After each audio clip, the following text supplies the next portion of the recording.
The United States and its partners have launched Operation Epic Fury, one of the largest, most complex, most overwhelming military offensives the world has ever seen. Nobody's seen anything like it. We have hit hundreds of targets in Iran, including Revolutionary Guard facilities, Iranian air defense systems. Just now, it was announced that we knocked out 9 ships plus their naval building, all in a matter of literally minutes. Iran's formerly supreme leader, Ayatollah Khamenei, is dead.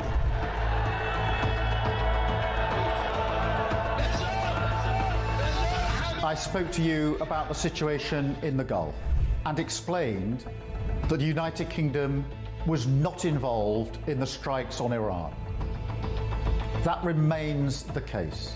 The basis of our decision is the collective self-defense of long-standing friends and allies and protecting British lives. That is in accordance with international law, and we are publishing a summary of our legal advice. We are not joining these strikes, but we will continue with our defensive actions in the region. Mr Farage, would a reform government have allowed US forces to use UK air bases for offensive operations in Iran? Yes is the answer to your question. I would have said to the Americans, please do use our bases. We will be supportive of you on this. There were a series of very loud blasts in the area of Dubai that I'm based in. That's in the Marina area. It's a very touristy area, actually. Those blasts were the loudest we've heard yet, but equally we are reassured that they are most likely the sound of interception by the UAE's quite sophisticated THAAD interception kit. That is the Terminal High Altitude Area Defence System.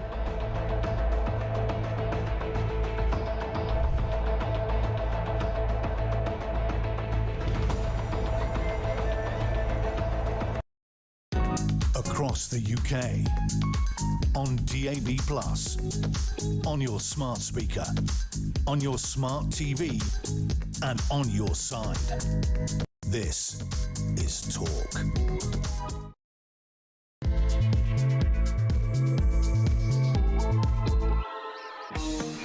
Hello, good morning to you. Are you having a good day today? Looking forward to the weekend and everything the future days are going to hold for you. I bet Sir Keir Starmer isn't. Where is he? Got into a bunker. He's not going to address Parliament until Monday. Well, we all know why. It's because he wants to hide away and lawyer all over the mess that he has gotten himself into. Because it doesn't add up, does it? I'm sorry, but even if somehow, the vetting was done and he wasn't cleared and they, for whatever reason, who needs logic? Heaven forfend common sense. Even if they decided somehow, well, we're just not going to tell anyone he didn't actually pass the vetting. That wouldn't have happened, I'm certain. When someone is vetted for a role and they don't pass it, I'm pretty sure the next step is saying, by the way, your pick to be the highest diplomatic appointment in the land is not allowed to be. So, apparently that, didn't happen. And Starmer just didn't know anything about this. But since the time he said to Parliament, yes, the vetting was all done, due process was followed, of course he omitted the fact that the vetting wasn't passed. Apparently didn't know. But if you would have thought then he might have summoned the documents, he might have asked to see what actually went on, because this was months ago. This was months ago. But no, it's a surprise yet again to him. Well, no one's told me yet again. Why is no one telling you anything, Prime Minister? Are we supposed to believe this? I think it sounds like the dog's eating your homework, son. Well, I'm joined now by the brilliant Emma Trimble, writer and broadcaster. Thanks for having me, Alex. This is nice, isn't it, seeing each other in person? It's boiling in here, though. I think the aircon's gone on, and I think this might end up being like a striptease special edition of the show. Yeah, I think for viewers, the way to describe it is, it's like when you've just come out of the aeroplane in a nice hot country and you get hit by a wall of air. That's what the studio feels like. Or what it feels like under Sir Keir Starmer's collar. One would think. But nothing is stacking up. Either this is the most absent of responsibility, doesn't know what's going on in his own cabinet, makes terribly poor judgments and nobody seems to tell him. And so he is just one giant calamity magnet. And so he keeps having to fire everyone around him because, well, it's the Chief of Staff's fault ×2. Well, it must be the head of the Cabinet Office. Well, it must be this person. Well, it's everyone else but me. And it turns out all the people who are supposed to know these things, they didn't know either. Not David Lammy, not Yvette Cooper, certainly not the Prime Minister. Nothing adds up. Yeah, bit of a muck-up, isn't it? Because in the best-case scenario is that the civil service has gone rogue here and have chosen to override the intelligence when it came to that security vetting. Seems a bit unlikely, though, doesn't it? And also, as Kemi Badenoch has pointed out, if a Prime Minister misleads Parliament, he has to correct the record at the earliest opportunity. That would have been Prime Minister's questions. He didn't do that. He also very clearly said to Parliament that Mandelson had passed the security vetting. He implied to Parliament he had been vetted and therefore it was above board that he'd been appointed. Well, that's the thing. He sort of said he has gone through the independent vetting procedure, which isn't technically a lie. So did he say it in those terms in order to mislead Parliament, or did he say that genuinely not knowing what the outcome of that security vetting was? I mean, to me, that just seems highly unlikely. What's ironic is I think he probably said it in order because he's a lawyer. This is what he does as a living, and when you look at some of the people not on top of the detail, interesting. But when you look at some of the people he's represented, you know, he's used to defending the indefensible. It's rather up his strata, and this is the thing about lawyers. They can say, "Well, look, you have to prove that I wasn't, you know, I was given this document." Again, circumstantial happenings, circumstantial goings on, but they're only circumstantial. The disappearing phone. Not only has the phone of Morgan McSweeney conveniently got stolen, and he also happens to give a street address that was the same but not the street he was in, so there's no CCTV footage of the incident taking place. But because then when he reported the phone as missing, they've had to remotely wipe it all. I mean, you know, it's all very either far-fetched. Starmer is the unluckiest person in the world or somehow the luckiest. It is very, very far-fetched, and I find it very difficult to believe. I mean, firstly, that he hadn't been informed by the Foreign Office about this decision, that this isn't something that had been run by him. Because can you imagine a situation in which Ollie Robbins and the Foreign Office, whilst all of this Mandelson scandal is unfolding, at no point, given that they're supposed to serve the government, at no point informed the government that Mandelson hadn't passed his security vetting. By the way, so when he goes and says to Prime Minister's questions, well, he was vetted, at that point, did no one say, but he didn't pass it? Yeah. It seems they still kept it from him? No, it seems completely infeasible that they wouldn't have said anything to the government. It just looks as if they're trying to make Ollie Robbins the fall guy. Apparently he said to his friends... The most recent fall guy. Yeah, and apparently he said to his friends he doesn't want to be the fall guy. Now, that's interesting because, I mean, presumably senior civil servants have to sign some kind of NDA. He'll probably be... Well, if he is summoned in front of the Intelligence and Security Committee, then he cannot be gagged. If they say, we need you to come and testify and tell us the whole truth, nothing but the truth, he's got to do it. Well, the poor sucker who's been sent out on the so-called morning rounds this morning to go batting for the Prime Minister is no less than the Chief Secretary to the Prime Minister, Darren Jones. Let's have a listen to what he was saying. He hasn't, because the process was followed. The process, as I explained, was that UK security vetting undertake investigations. They make a recommendation to the Employment Department, which is the Foreign Office in the case of an ambassador. And as I've said, the Foreign Office had this, in my view, unacceptable right to ignore that advice. That had been an established process for some time. And when the Foreign Office granted the approval, and therefore the appointment of Peter Mandelson as ambassador, due process as it was followed.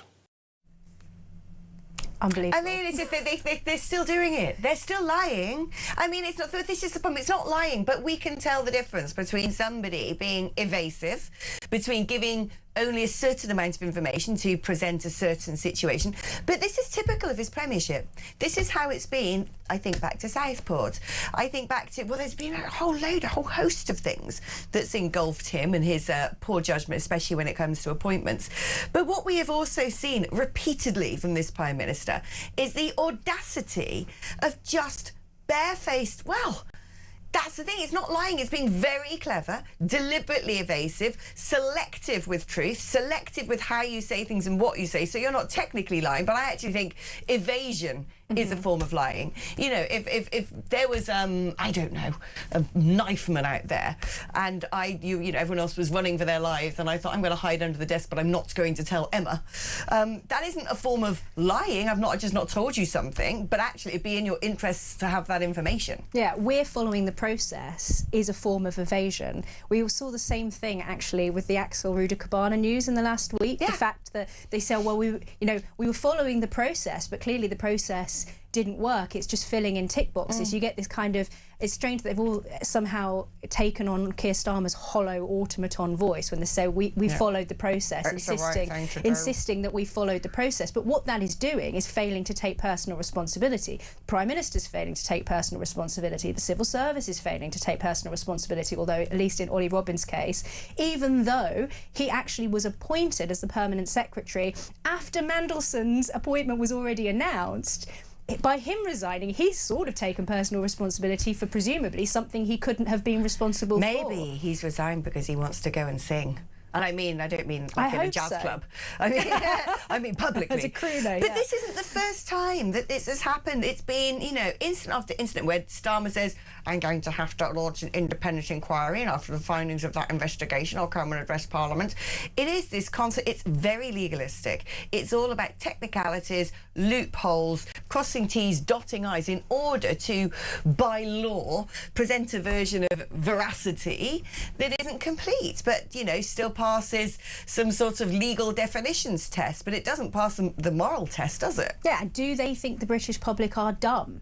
Because all of this talk, again, like I say, of process, of inquiries and all of this, the public see that they're evading responsibility. The public see that they're covering their own backs. And public trust in our democracy is already at an all-time low. I mean, this government was elected on an historically low turnout in terms of who actually went to the polls and voted. I mean, they won, but they won with very, very few votes. This is what's so farcical. When we look at the reasons why we had a succession of Conservative Prime Ministers, now, for the most part, it was faction fighting and game playing and, you know, parlour politics rather than actually policy making. But first of all, Boris Johnson went because he was supposed to have had cake after a certain time of day in a room that he had been in about a few hours before, but because a certain time had passed on the clock and it was during COVID, that was then not allowed. And it was all about whether or not he had said things to Parliament that were deliberately misleading people, that was deliberately obfuscating. And I think that this situation is much worse. Then, of course, you had the Liz Truss furore, where people said she's crashed the economy. Rachel Reeves, frankly, has taken a chainsaw and a mallet to the economy, and the blimmin' Ed Miliband's net zero obsession. And then you had just sort of the position of approval ratings and the public being disenchanted with politics with Rishi Sunak.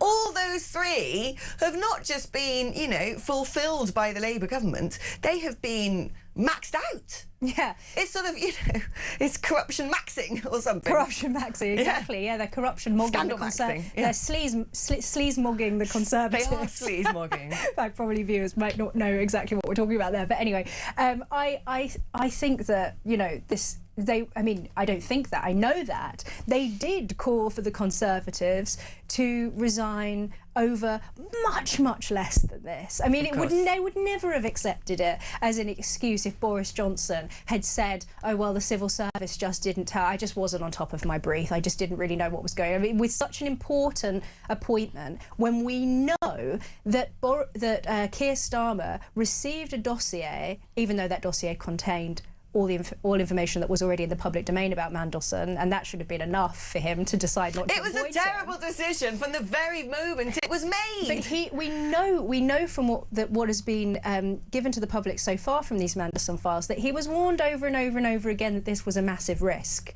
and he still went ahead and did it. So why would he not be on top of his brief when it comes to whether or not Mandelson actually passed that security vetting. I mean, it is completely unbelievable. They must think that the British public are totally gullible.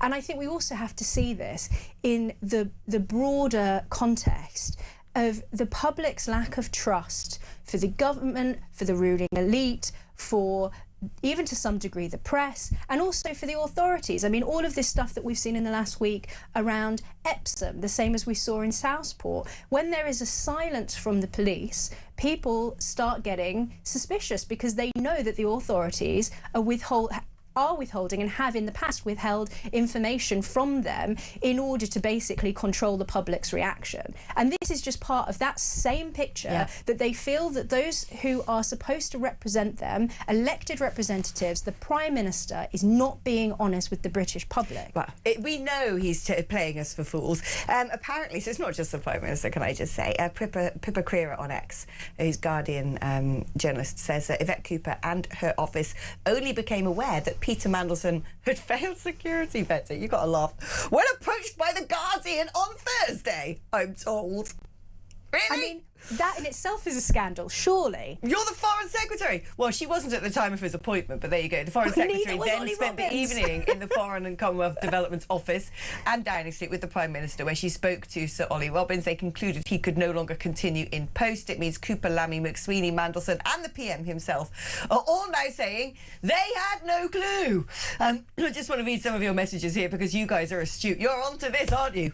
Happy Friday, says Richard. Happy Friday to you too. Why would the Foreign Office override the whole vetting procedure and then not tell the Prime Minister? It's not as if Starmer was desperate to appoint Mandelson. He didn't even like him. It's almost as if someone else was telling him what to do. Well, it's a very interesting observation. I don't understand the obsession with it having to be Mandelson at any cost, at any price. Love a bit of Alex Phillips down under in New Zealand. Never been there, but you know, hopefully I'm there on your airwaves, it seems. But when are you going to do your Fabian Society expose update, says Dave in Tauranga in New Zealand? Well, it's interesting, isn't it? Because I don't mind every now and then crafting an invisible silver foil hat, sticking it on, and then going, who is this funny cabal, the shadowy network that insisted that Mandelson had to have that position? Oh, taking it off again. Joanna in Salisbury says, hi Alex and Emma, I think it's telling that Trump communicated reservations about Mandelson in a November 2024 phone call. But accounts of the conversation in Florida and subsequent calls suggest Starmer received repeated US representations against his pick for envoy. What did US security know?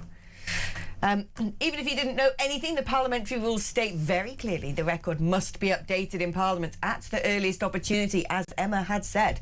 So if he only found out on, say, Tuesday, then where was he on Wednesday? I'll give you a clue. He was boring the nation to death, refusing to answer a question, says Liam in Worcester. You know, Ems, they're trying to actually prorogue Parliament early. Do you remember that, the old proroguing of Parliament?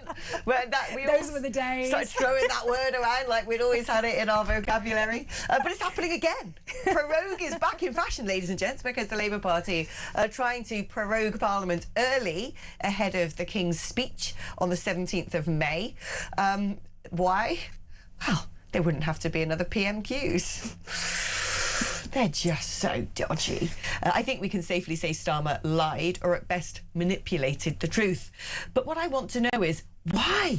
Why was he so desperate to have Mandelson in that position? Why take that risk? That's what everyone wants to know.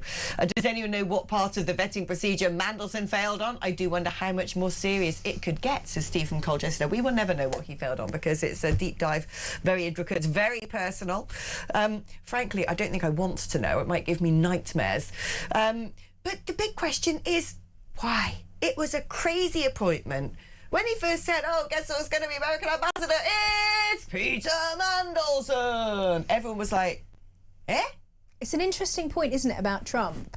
Because it's also a weird choice of appointment, given that Mandelson probably was never going to go down that well with the current American regime.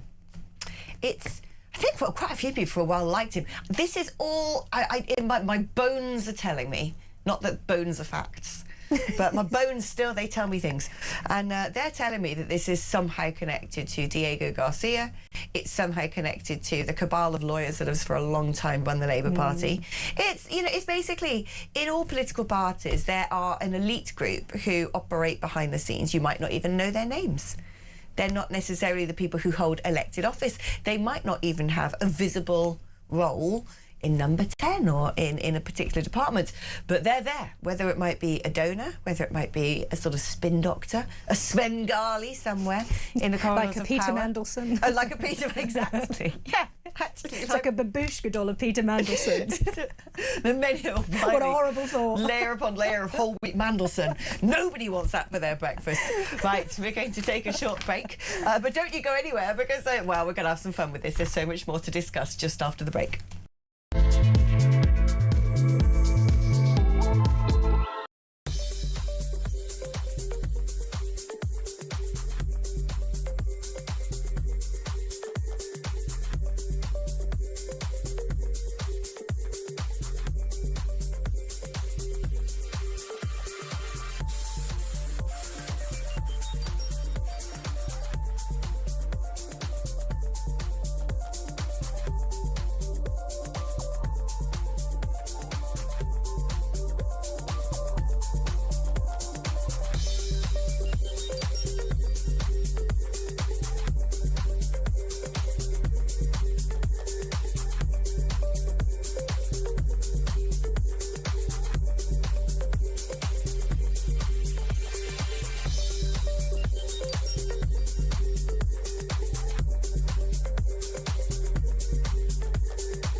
The world is on fire. Russia, Iran, China, conflicts brewing in all of their different regions. They're not waiting.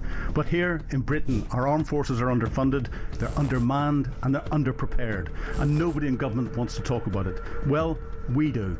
I'm Philip Ingram, and I spent my career in the world of intelligence, military planning, strategic planning, and unfortunately, conflict.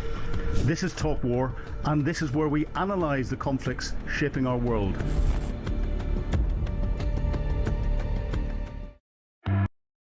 Across the UK, on DAB+, on YouTube, on your mobile, and on your side. This is Talk. Hello. Oh, the things we talk about. Right. So many times in the United Kingdom, you come across a story and the story just poses more questions than it does answers, which is apparently criminal migrants, asylum seekers who commit crimes, will lose their rights to benefits. I knew exactly where you were going with this before you started speaking, Alex. Why are we doing it anyway? It's mad. Exactly what I thought. It's mental. Exactly what I thought. So apparently this is, they will lose their benefits and free accommodation. So what are you deporting them? Because apparently you're not very good at that. So where do they go? Yeah. I mean, look, I'm not agreeing that any of these are grim asylum seekers who are on the rob and on the grope should be living in hotels and, pocket money allowances, all the benefits that, they get given since they're beatified the minute they land on our shores. But it's all very well saying that, but people say, well, it's unacceptable. We're now going to make sure that they can't do this and they won't get this stuff. Well, what are you going to do with them? Because you don't deport people. Yeah, I mean, it's crazy that you can be an asylum seeker, break the law, and continue to receive all of the taxpayer money, continue to live in your nice taxpayer-funded accommodation. And also in this news report, that apparently there's no sort of discretion when it comes to whether or not those who can fund their own accommodation, they have the means to do so, receive taxpayer funding anyway. So we're putting people up who are perfectly capable of funding their own accommodation. Personally, in my view, and I imagine probably you'll agree with me, Alex, that I don't care if the crime committed by an asylum seeker is the tiniest crime, even if it's something they've shoplifted something tiny. I don't care. Deport them. You come into the country illegally. Crime's already committed, as far as I'm concerned. The minute you get in a boat and you're giving money, lining the pockets of people traffickers and criminal cartels and terrorist organisations, you have already committed the crime. Anyone who comes here illegally should be immediately deported. What did you make of this story? It's not on my little list here, but about, I mean, look, this is obvious, isn't it? The lawyers who apparently scripting people, particularly from sort of Pakistan, Bangladesh, places like that, scripting them with how to make it seem like you're gay. So, well, go along to, you know, go to Heaven nightclub, get a little selfie at a Pride event, you know, maybe find some sort of enthusiastic young gay man and have a photo taken with him, and that's how you prove to everybody you're LGBTQ+. No, you're not. Because what I don't understand about this, first of all, if we are letting people in on the basis of their sexuality, about 2/3 to 3/4 of the world restrict the lives of homosexuals in some way. So it's basically everyone from, you know, non-Western Europe, you can come and live here. Also, someone who's worked in Pakistan, I think they're weirdly more open-minded about some of this stuff than elements of Western European culture.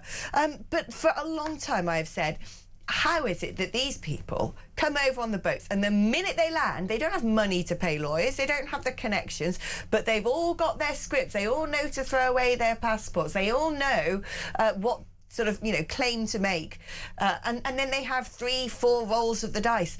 It's about time the lawyers themselves are investigated. Yeah. Well, now we know I mean, we already knew it was an entire industry, and there are lots of different aspects to this industry, but these lawyers are obviously, you know, making a lot of money from this, charging thousands to give this advice to these asylum seekers. Where that money comes from, by the way, particularly if they've come across the channel illegally anyway and have paid thousands to smugglers to be put in one of these small boats to cross, and now suddenly they have, you know, thousands of pounds to pay these lawyers. Where's that money coming from? I'm guessing is it taxpayer money? Is it NGOs? Exactly. Well, a lot of NGOs are then taking taxpayers' money. We need to be looking. Stupid system. We need to be looking into if who this is being funded by, where that money is coming from, is it coming from the taxpayer, and any lawyer who is giving information to these migrants in order to help them game the system should be prosecuted. Yeah. And if that lawyer is from another country and is not a British national, they should be deported. I don't even understand how people can come and operate here as anything in a public service role, public facing role, when they're not a British national, frankly. I like to call it the illegal immigration industrial complex, because it's all there, from the international criminal cartels connected to the terror organisations, with the NGOs, with the lawyers, with then the people who are giving up their hotels for use, many of which possibly state-backed as well by foreign hostile states. Exactly, yeah, exactly. And many, not many, but I do think it's a sort of over-representation of the hoteliers who do say, yeah, come and use my hotel as an asylum hotel. They tend not to appear to be British nationals either. Yep. Serco, name and shame. Oh, name and shame. But there is an entire illegal immigration industrial complex riddled with criminality, and like you said, with the long arms of hostile states and terror organisations. And the taxpayers are funding every single side of this. We're sort of indirectly paying the NGOs, who then pay these lawyers, who then aid and abet the people who've come into the country legally, and then when they want to challenge their deportation ruling, we're both paying for the government, then we're paying for them as well. I mean, it's just, it's a bottomless black hole of our money in order to infiltrate our country with a load of who knows what from where. Yeah, we're being forced to fund our own demise. Everybody's drowning in taxes. Everyone is struggling. And we're putting people who come up here illegally up to great expense.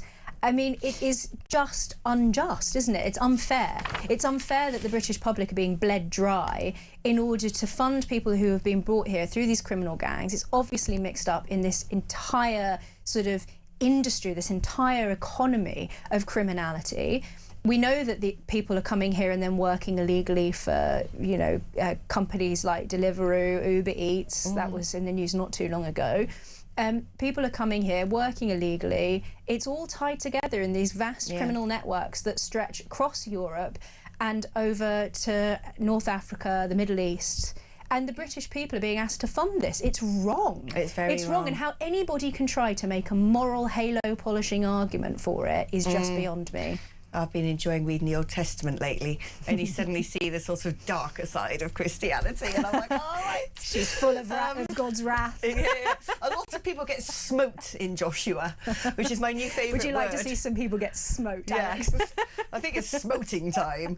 No, smiting. Yeah, we're not going to smote anybody. But we are going to smote the show temporarily and go to an advert break, but don't go anywhere, because on the other side we're going to be joined by the excellent Colonel Simon Diggins, former British Army Colonel, former UK Defence Attaché. He might know a thing or two about vetting. He also might be able to point us in the direction of what is going on with defence spending as well. That's coming up after this.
Across the UK, on DAB+, on YouTube, on your mobile, and on your side. This is Talk. Hello, welcome back. Sorry about that, we're just having a chinwag, weren't we, Ems? OK, kidnapping Emma. Not, you know, chaining her to a radiator kidnapping, but we've encouraged her to stay another half an hour, which is always lovely. So, Emma, you can sort of join me in cross-examining, well, just asking friendly, gentle questions to Colonel Simon Diggins, former British Army Colonel and former UK Defence Attaché in Kabul. Great to have you aboard, Simon. First of all, let us start with the big story of today, which is Mandelson, the vetting. Apparently he didn't pass. Apparently Starmer wasn't told. Apparently nobody was told, which to me it seems stretching the truth from where I'm standing. But what about from where you're standing? Do you think any of these arguments of the dog ate my homework are remotely plausible? Alex, good morning to you, and Emma, good morning to you as well. As you say, I think we're into weapons of mass destruction territory, aren't we? In some respects, back from the bad old days. I think what I would offer is that the vetting process is a closed process. You have to go through this on a regular basis. If you're as a career army officer, particularly the more senior you get, and you're regularly checked, and you're basically just told you passed or you haven't passed. So I think what seems to have happened is Mandelson didn't pass his vetting, but somebody then decided not to tell somebody what was going on. I find that extraordinary. I think that's a real failure. The thing is that government often works by sort of nudges, hints and whispers. And the fact that Number 10 had basically picked Mandelson and said he's going to be our ambassador to Washington. And then there's this kind of parallel process running on security vetting. And then, whoops, he doesn't pass it. and then somebody doesn't think, and do you know what, we ought to warn number 10, or maybe they did warn number 10, and then we get into the whole sort of territory, sort of conspiracy.com territory, of whether or not members of Starmer's staff had been briefed, and they chose to keep it from him or not, and he was briefed. So we're in this odd territory. I find it bizarre that they wouldn't say he hadn't passed. I find it bizarre that somebody who was the head of the Foreign Office would actually say to him, look, we don't care, he's going to go and do that. My experience of it is again, it's because it's a closed system, is you don't really hear where somebody hasn't passed or has passed. Sometimes you occasionally hear that people are restricted in what they have access to, and you can imply or infer that something may have gone wrong with it when they're vetting. But this is it. It's not supposed to be a totally inconsequential process, is it? You know, you're having the highest diplomatic role in the country, in the world, with our closest ally at a time when it's an extremely sensitive moment in geopolitics, at a time when the Jeffrey Epstein scandal is full throttled. And so the vetting shouldn't be inconsequential, and it certainly shouldn't be a case that it's not even spoken about. You know, if he didn't pass, he didn't pass. Someone somewhere said something to someone. Otherwise, what is the whole point in the exercise? Too much doesn't add up here, it must be said. And then let's talk about this, because, I mean, one thing that doesn't add up is our defence budget. Successive governments, I think it's fair to say, have failed miserably. But what we're hearing now, and it's only allegations, we don't know if it's true, but unfortunately it has the ring of sad truth about it, which is that Rachel Reeves has been accused of resisting pleas to pour billions extra into the armed forces because she said, why should they get more money when they've got such a poor record on gender equality? I'm sorry, call me old-fashioned, but when I think of, you know, scary soldiers and fighter pilots and all the rest of it, I tend to imagine the vast majority are likely to be men, because men are physically far stronger than women, tend to be a little less emotional as well. And I know that might sound rather Victorian, but I think of those things as biological facts, not saying women can't do those roles. But the idea that this spiteful little point of extremist left-wing politics might be the reason why, in part, that money is yet to be forthcoming to defence is, well, it's just, if true, it's a sad indictment of the very nature of this government. Yeah, I mean, there are allegations.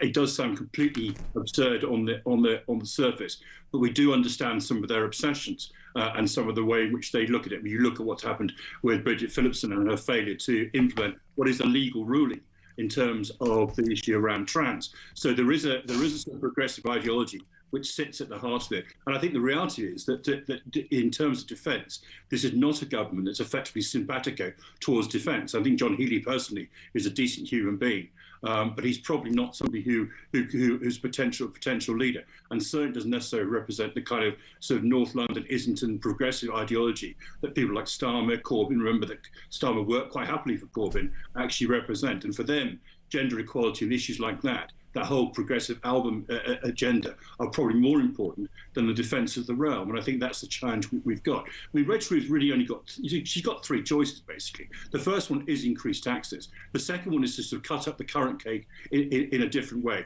And the third one is probably to be innovative in terms of things like a defence bond and everything. But she's done nothing. You know, we've had serious reviews by serious people, Lord Robertson, General Sir Richard Barrons, Dr. Fiona Hill, looking at our defence, looking at the requirements, and where we are now. I mean, the most recent news from the Ministry of Defence is actually looking, and this sounds absolutely bizarre, we're looking at a £3.5 billion cut in defence this year, simply because at the moment, under the current sort of financial disposition, we can't make the figures add up. I mean, that does not seem to me to be a government that's serious about dealing with the multiple threats that Lord George Robertson was so articulate about earlier on this week.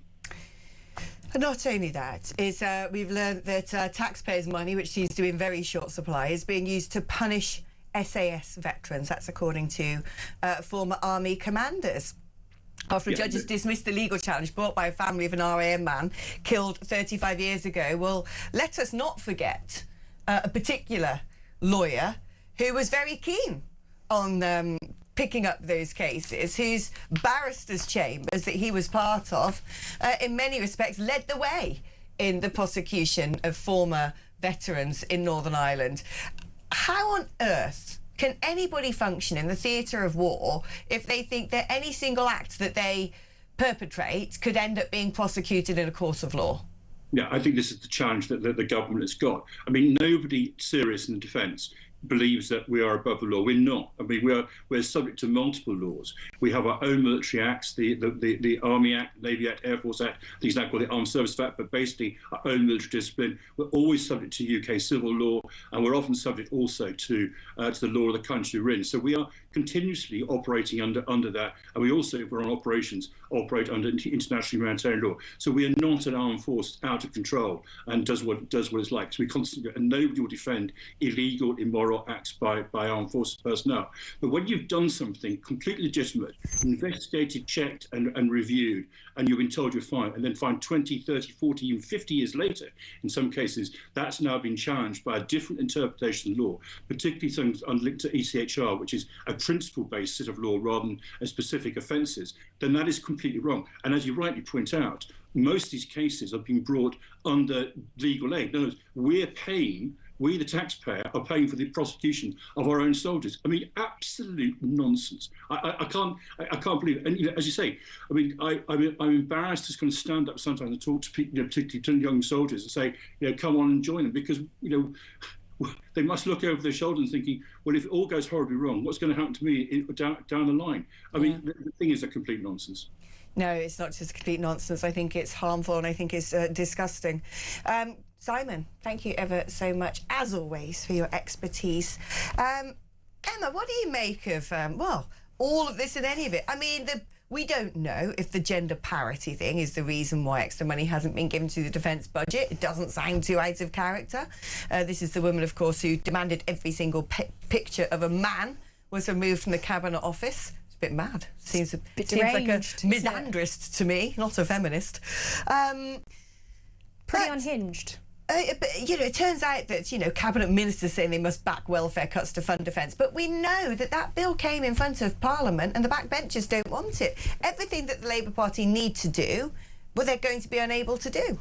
Yeah, I mean, I think we're seeing that also now with the refusal of Bridget Phillipson to give that guidance on same-sex spaces, despite the fact it's been an entire year since the Supreme Court ruling that, insisted that, women do have a right to their own, same-sex spaces, bathrooms, changing rooms, etc.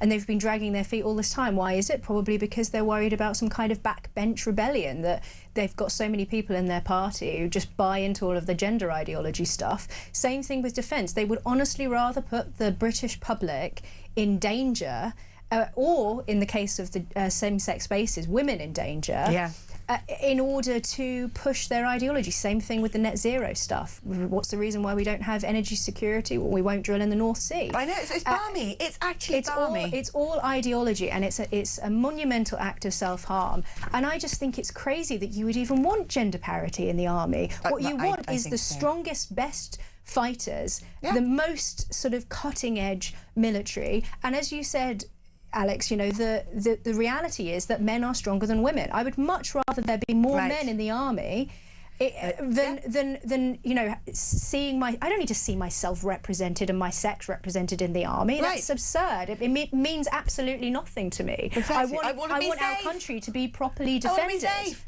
And this is coming from somebody who's in the process of applying to be an RAF reservist and currently undergoing her advanced security vetting. So I know, I'm going through this myself, I know there's definitely a whiff of something funny about, well, who knew that he didn't pass it? I mean, come on. You might be helping to get some of that defence funding, and you'll be topping up the numbers. Exactly. It'll be me and me alone by the time we lose Akrotiri and Diego Garcia. It's just going to be me at Fairford. In a gun turret. Yeah. Firing out. The last one. Let's speak to Barry in Norwich. Good morning, Barry. Hello, good morning, Alex. Good morning, Emma. I'm in Cromer, actually, not Norwich. Oh, well, it's all sort of very eastern seacoast. Yeah, took a little trip to the coast. Why not? Beautiful. Yeah, I'd just like to make a comment on Keir Starmer, if that's okay. Yeah. Yeah, he needs to take a trip to the King, doesn't he, really? Yeah. He needs to take a trip to the King. I don't know.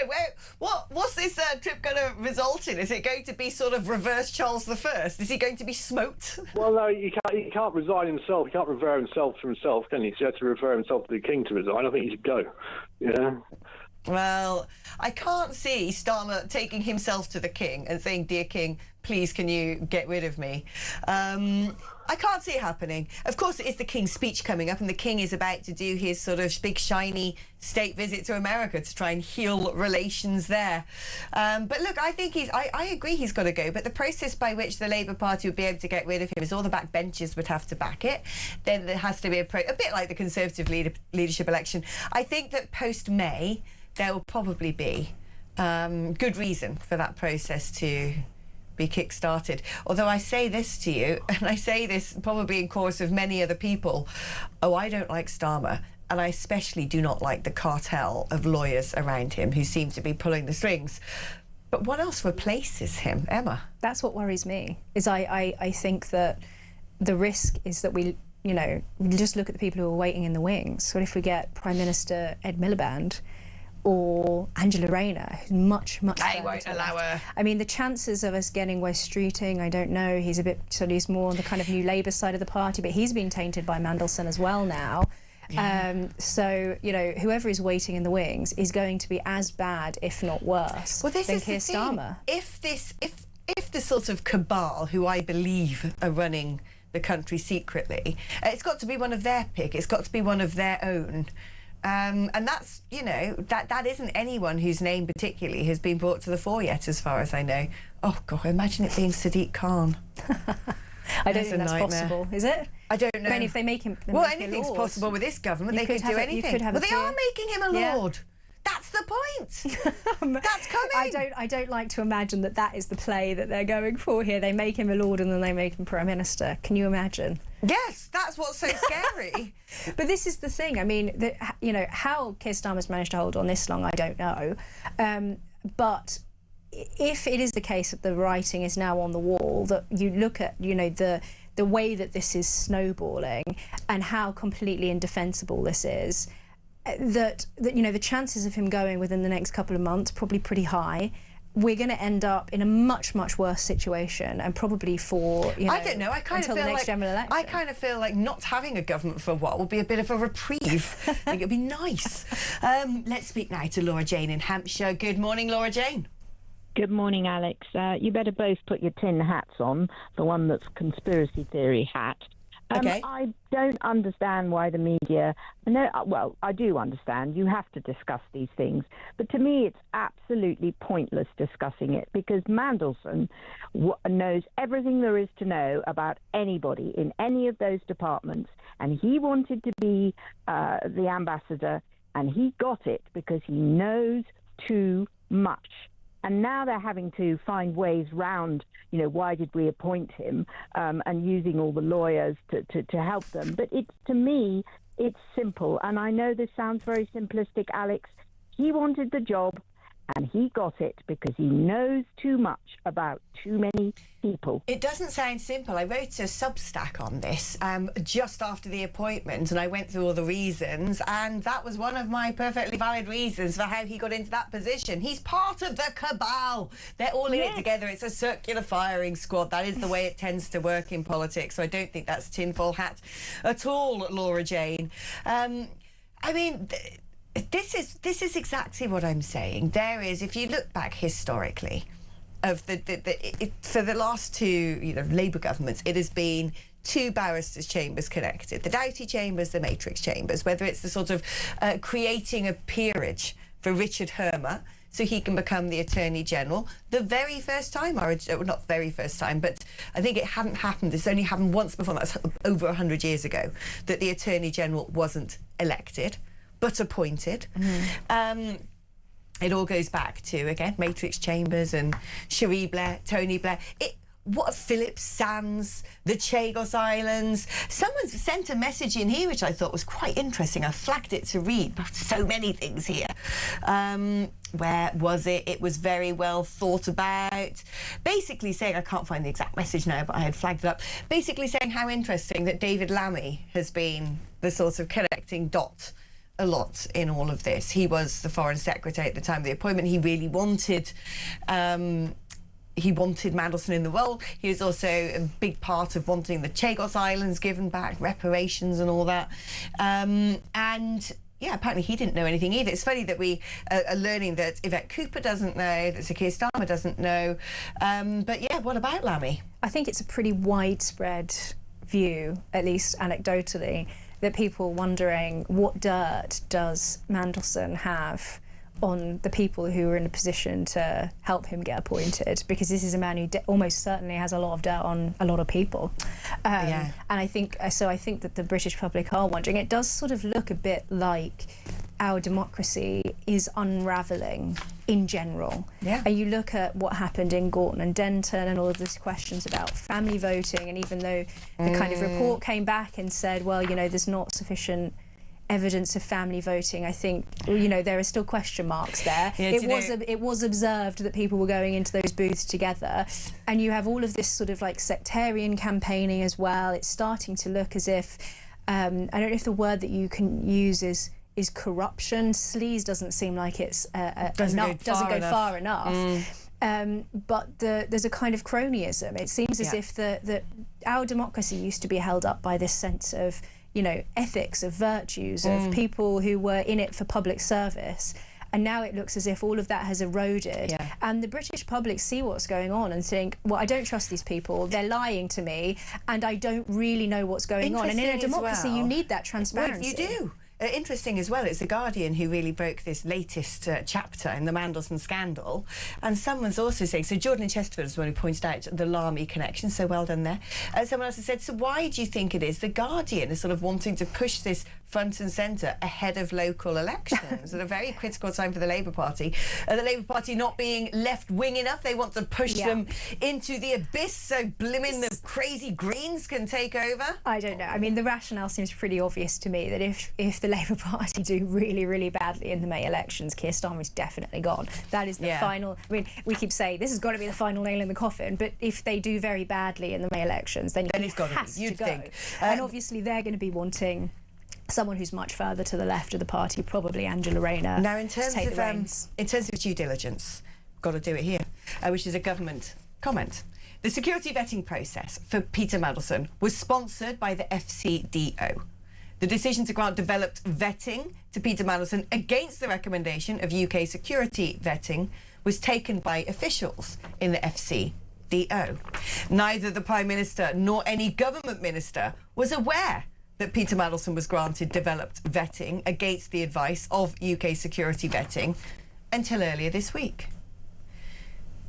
Once the Prime Minister was informed, he immediately instructed officials to establish the facts about why the developed vetting was granted in order to enact plans to update the House of Commons.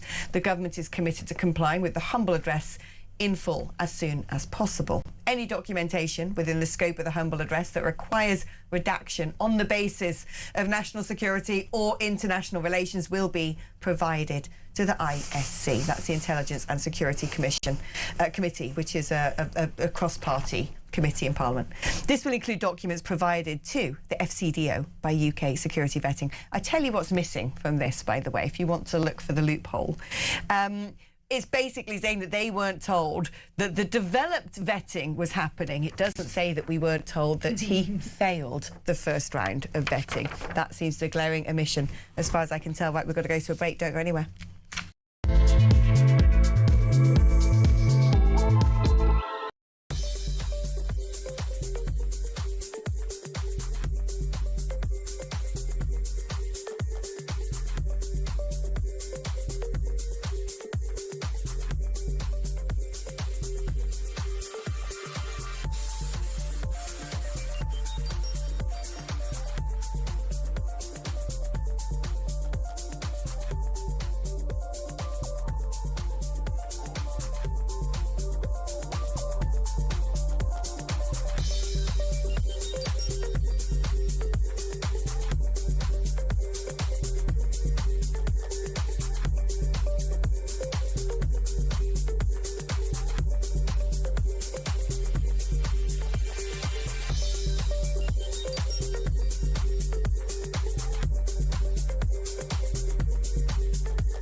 world is on fire. Russia, Iran, China, conflicts brewing in all of their different regions. They're not waiting.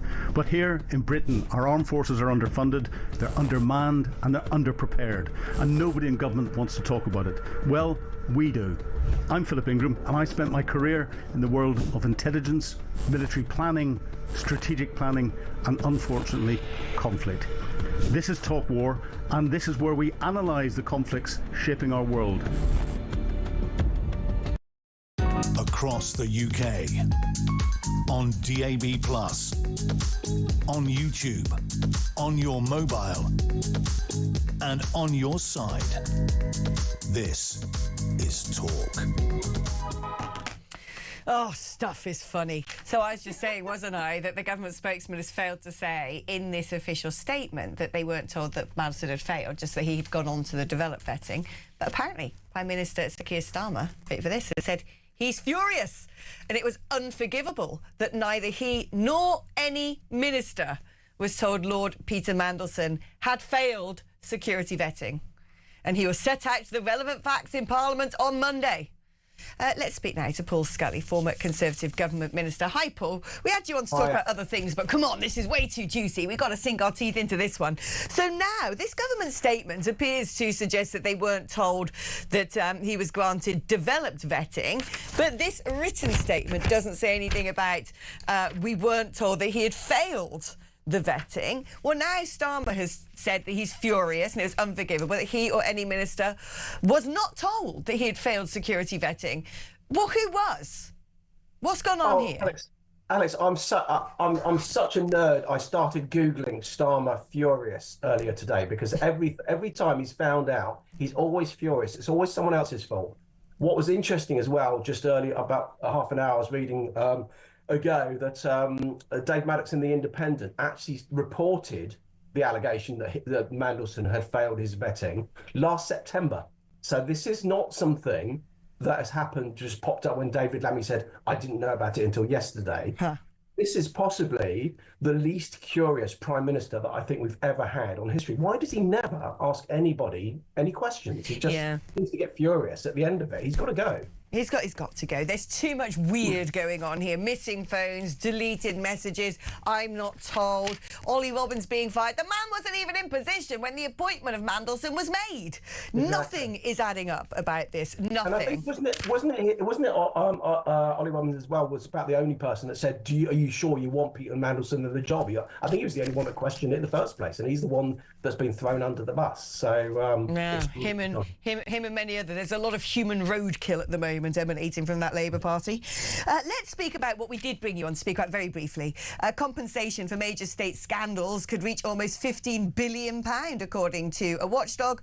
And many victims face lengthy waits for financial redress, according to a new report from the National Audit Office. You were, of course, former Post Office Minister. I mean, that is exactly the sort of thing we're looking at here. Things like the Horizon scandal, before that, the infected blood scandal. Why do these things take so long? They are complicated, to be fair. There's a lot of work that you have to do, especially with the Horizon scandal, for example. There were people affected in different ways. Some people had a straight financial loss. Other people, it was how they were, what happened to their businesses over a period of time, what happened to their standing in the community, their health and their marriages and these kind of things. And often people commit suicide. So there is work to be done, but it just takes forever, which was always the risk with this. The one regret I have, I was really proud, it was the best thing I did in politics, to announce the inquiry, to start the conversations. The one thing I would do differently is I'd have handled it in-house rather than out of the post office to mark their own work. This is my, but very quickly, why is it the UK taxpayer? Why am I paying for this? I didn't do it. No, but at the end of you're right. And actually, funny enough, I had to go through a value for money exercise because the Treasury were underwriting this. But at the end of the day, it was a government-owned state organisation that what about Fujitsu? Suicide and threw them in a prison. It should never have happened in the first place, but now it has. Seems to be Fujitsu, who are still getting government contracts, should possibly stick their hands in their pockets. Yeah, and they have. They promised they would when I was still there. They absolutely need to do that. But at the end of the day, it's Treasury is still going to underwrite it to make sure it happens, and then we've got to go after Fujitsu and others. Paul, thank you ever so much. Paul Scully there, former Conservative Government Minister and Post Office Minister. Thank you ever so much to Emma. I would come back to you for your final thoughts, but afraid the clock is against us, as it might be for Sir Keir Starmer as well.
Across the UK, on DAB+, on YouTube, on your mobile, and on your side. This is Talk.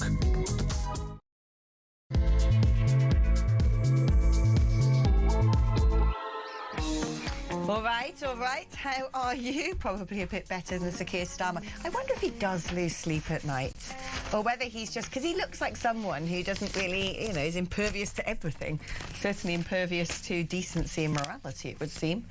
Andy from Thatcham says, Alex, this entire government are a national security liability. We must have a general election immediately to ensure things don't get worse. I find myself agreeing with that. I often say, when you look at what's going on in Iran, and they all go, you've got to open the Strait of Hormuz, you mustn't bomb civilian infrastructure, don't bomb the oil fields, la, la, la, la, la. I'm like, can someone rein in Ed Miliband?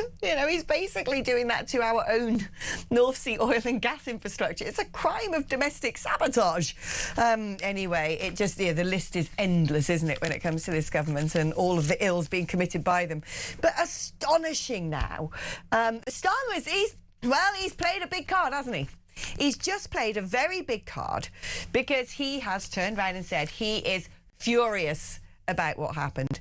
And he said that him nor any other government minister was informed that Mandelson had failed the vetting. Now, that's very different, right, to the verbatim script from a government spokesperson, which is being cleverly worked out legalistically, because this is what lawyers and barristers and the likes are very good at doing, sitting down and thinking, if we use this exact combination of words, the full stop must go there, the comma must go there, we don't say that, we use this instead, and legalistically, we're home and dry. Even though it might be that, you know, they definitely did commit the murder. Well, that's just circumstantial evidence. Where is the burden of proof? Now, it's interesting looking at this. The first paragraph just lays out facts. Security vetting process was sponsored by the FCDO. Well, obviously. Decision to grant developed vetting to Mandelson against the recommendation of UK vetting was taken by officials in the FCDO. Right, OK.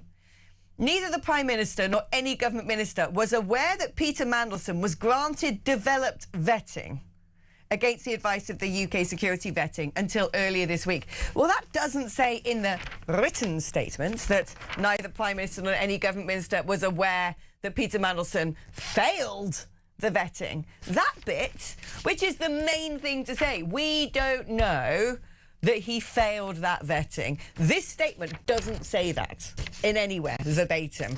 And yet it seems to be that's the music coming out of the Starmer mouth right now, which is a pretty audacious card to play, if it ain't true. Let's speak to Ben Habib, leader of Advance UK. Ben, great to have you on the show.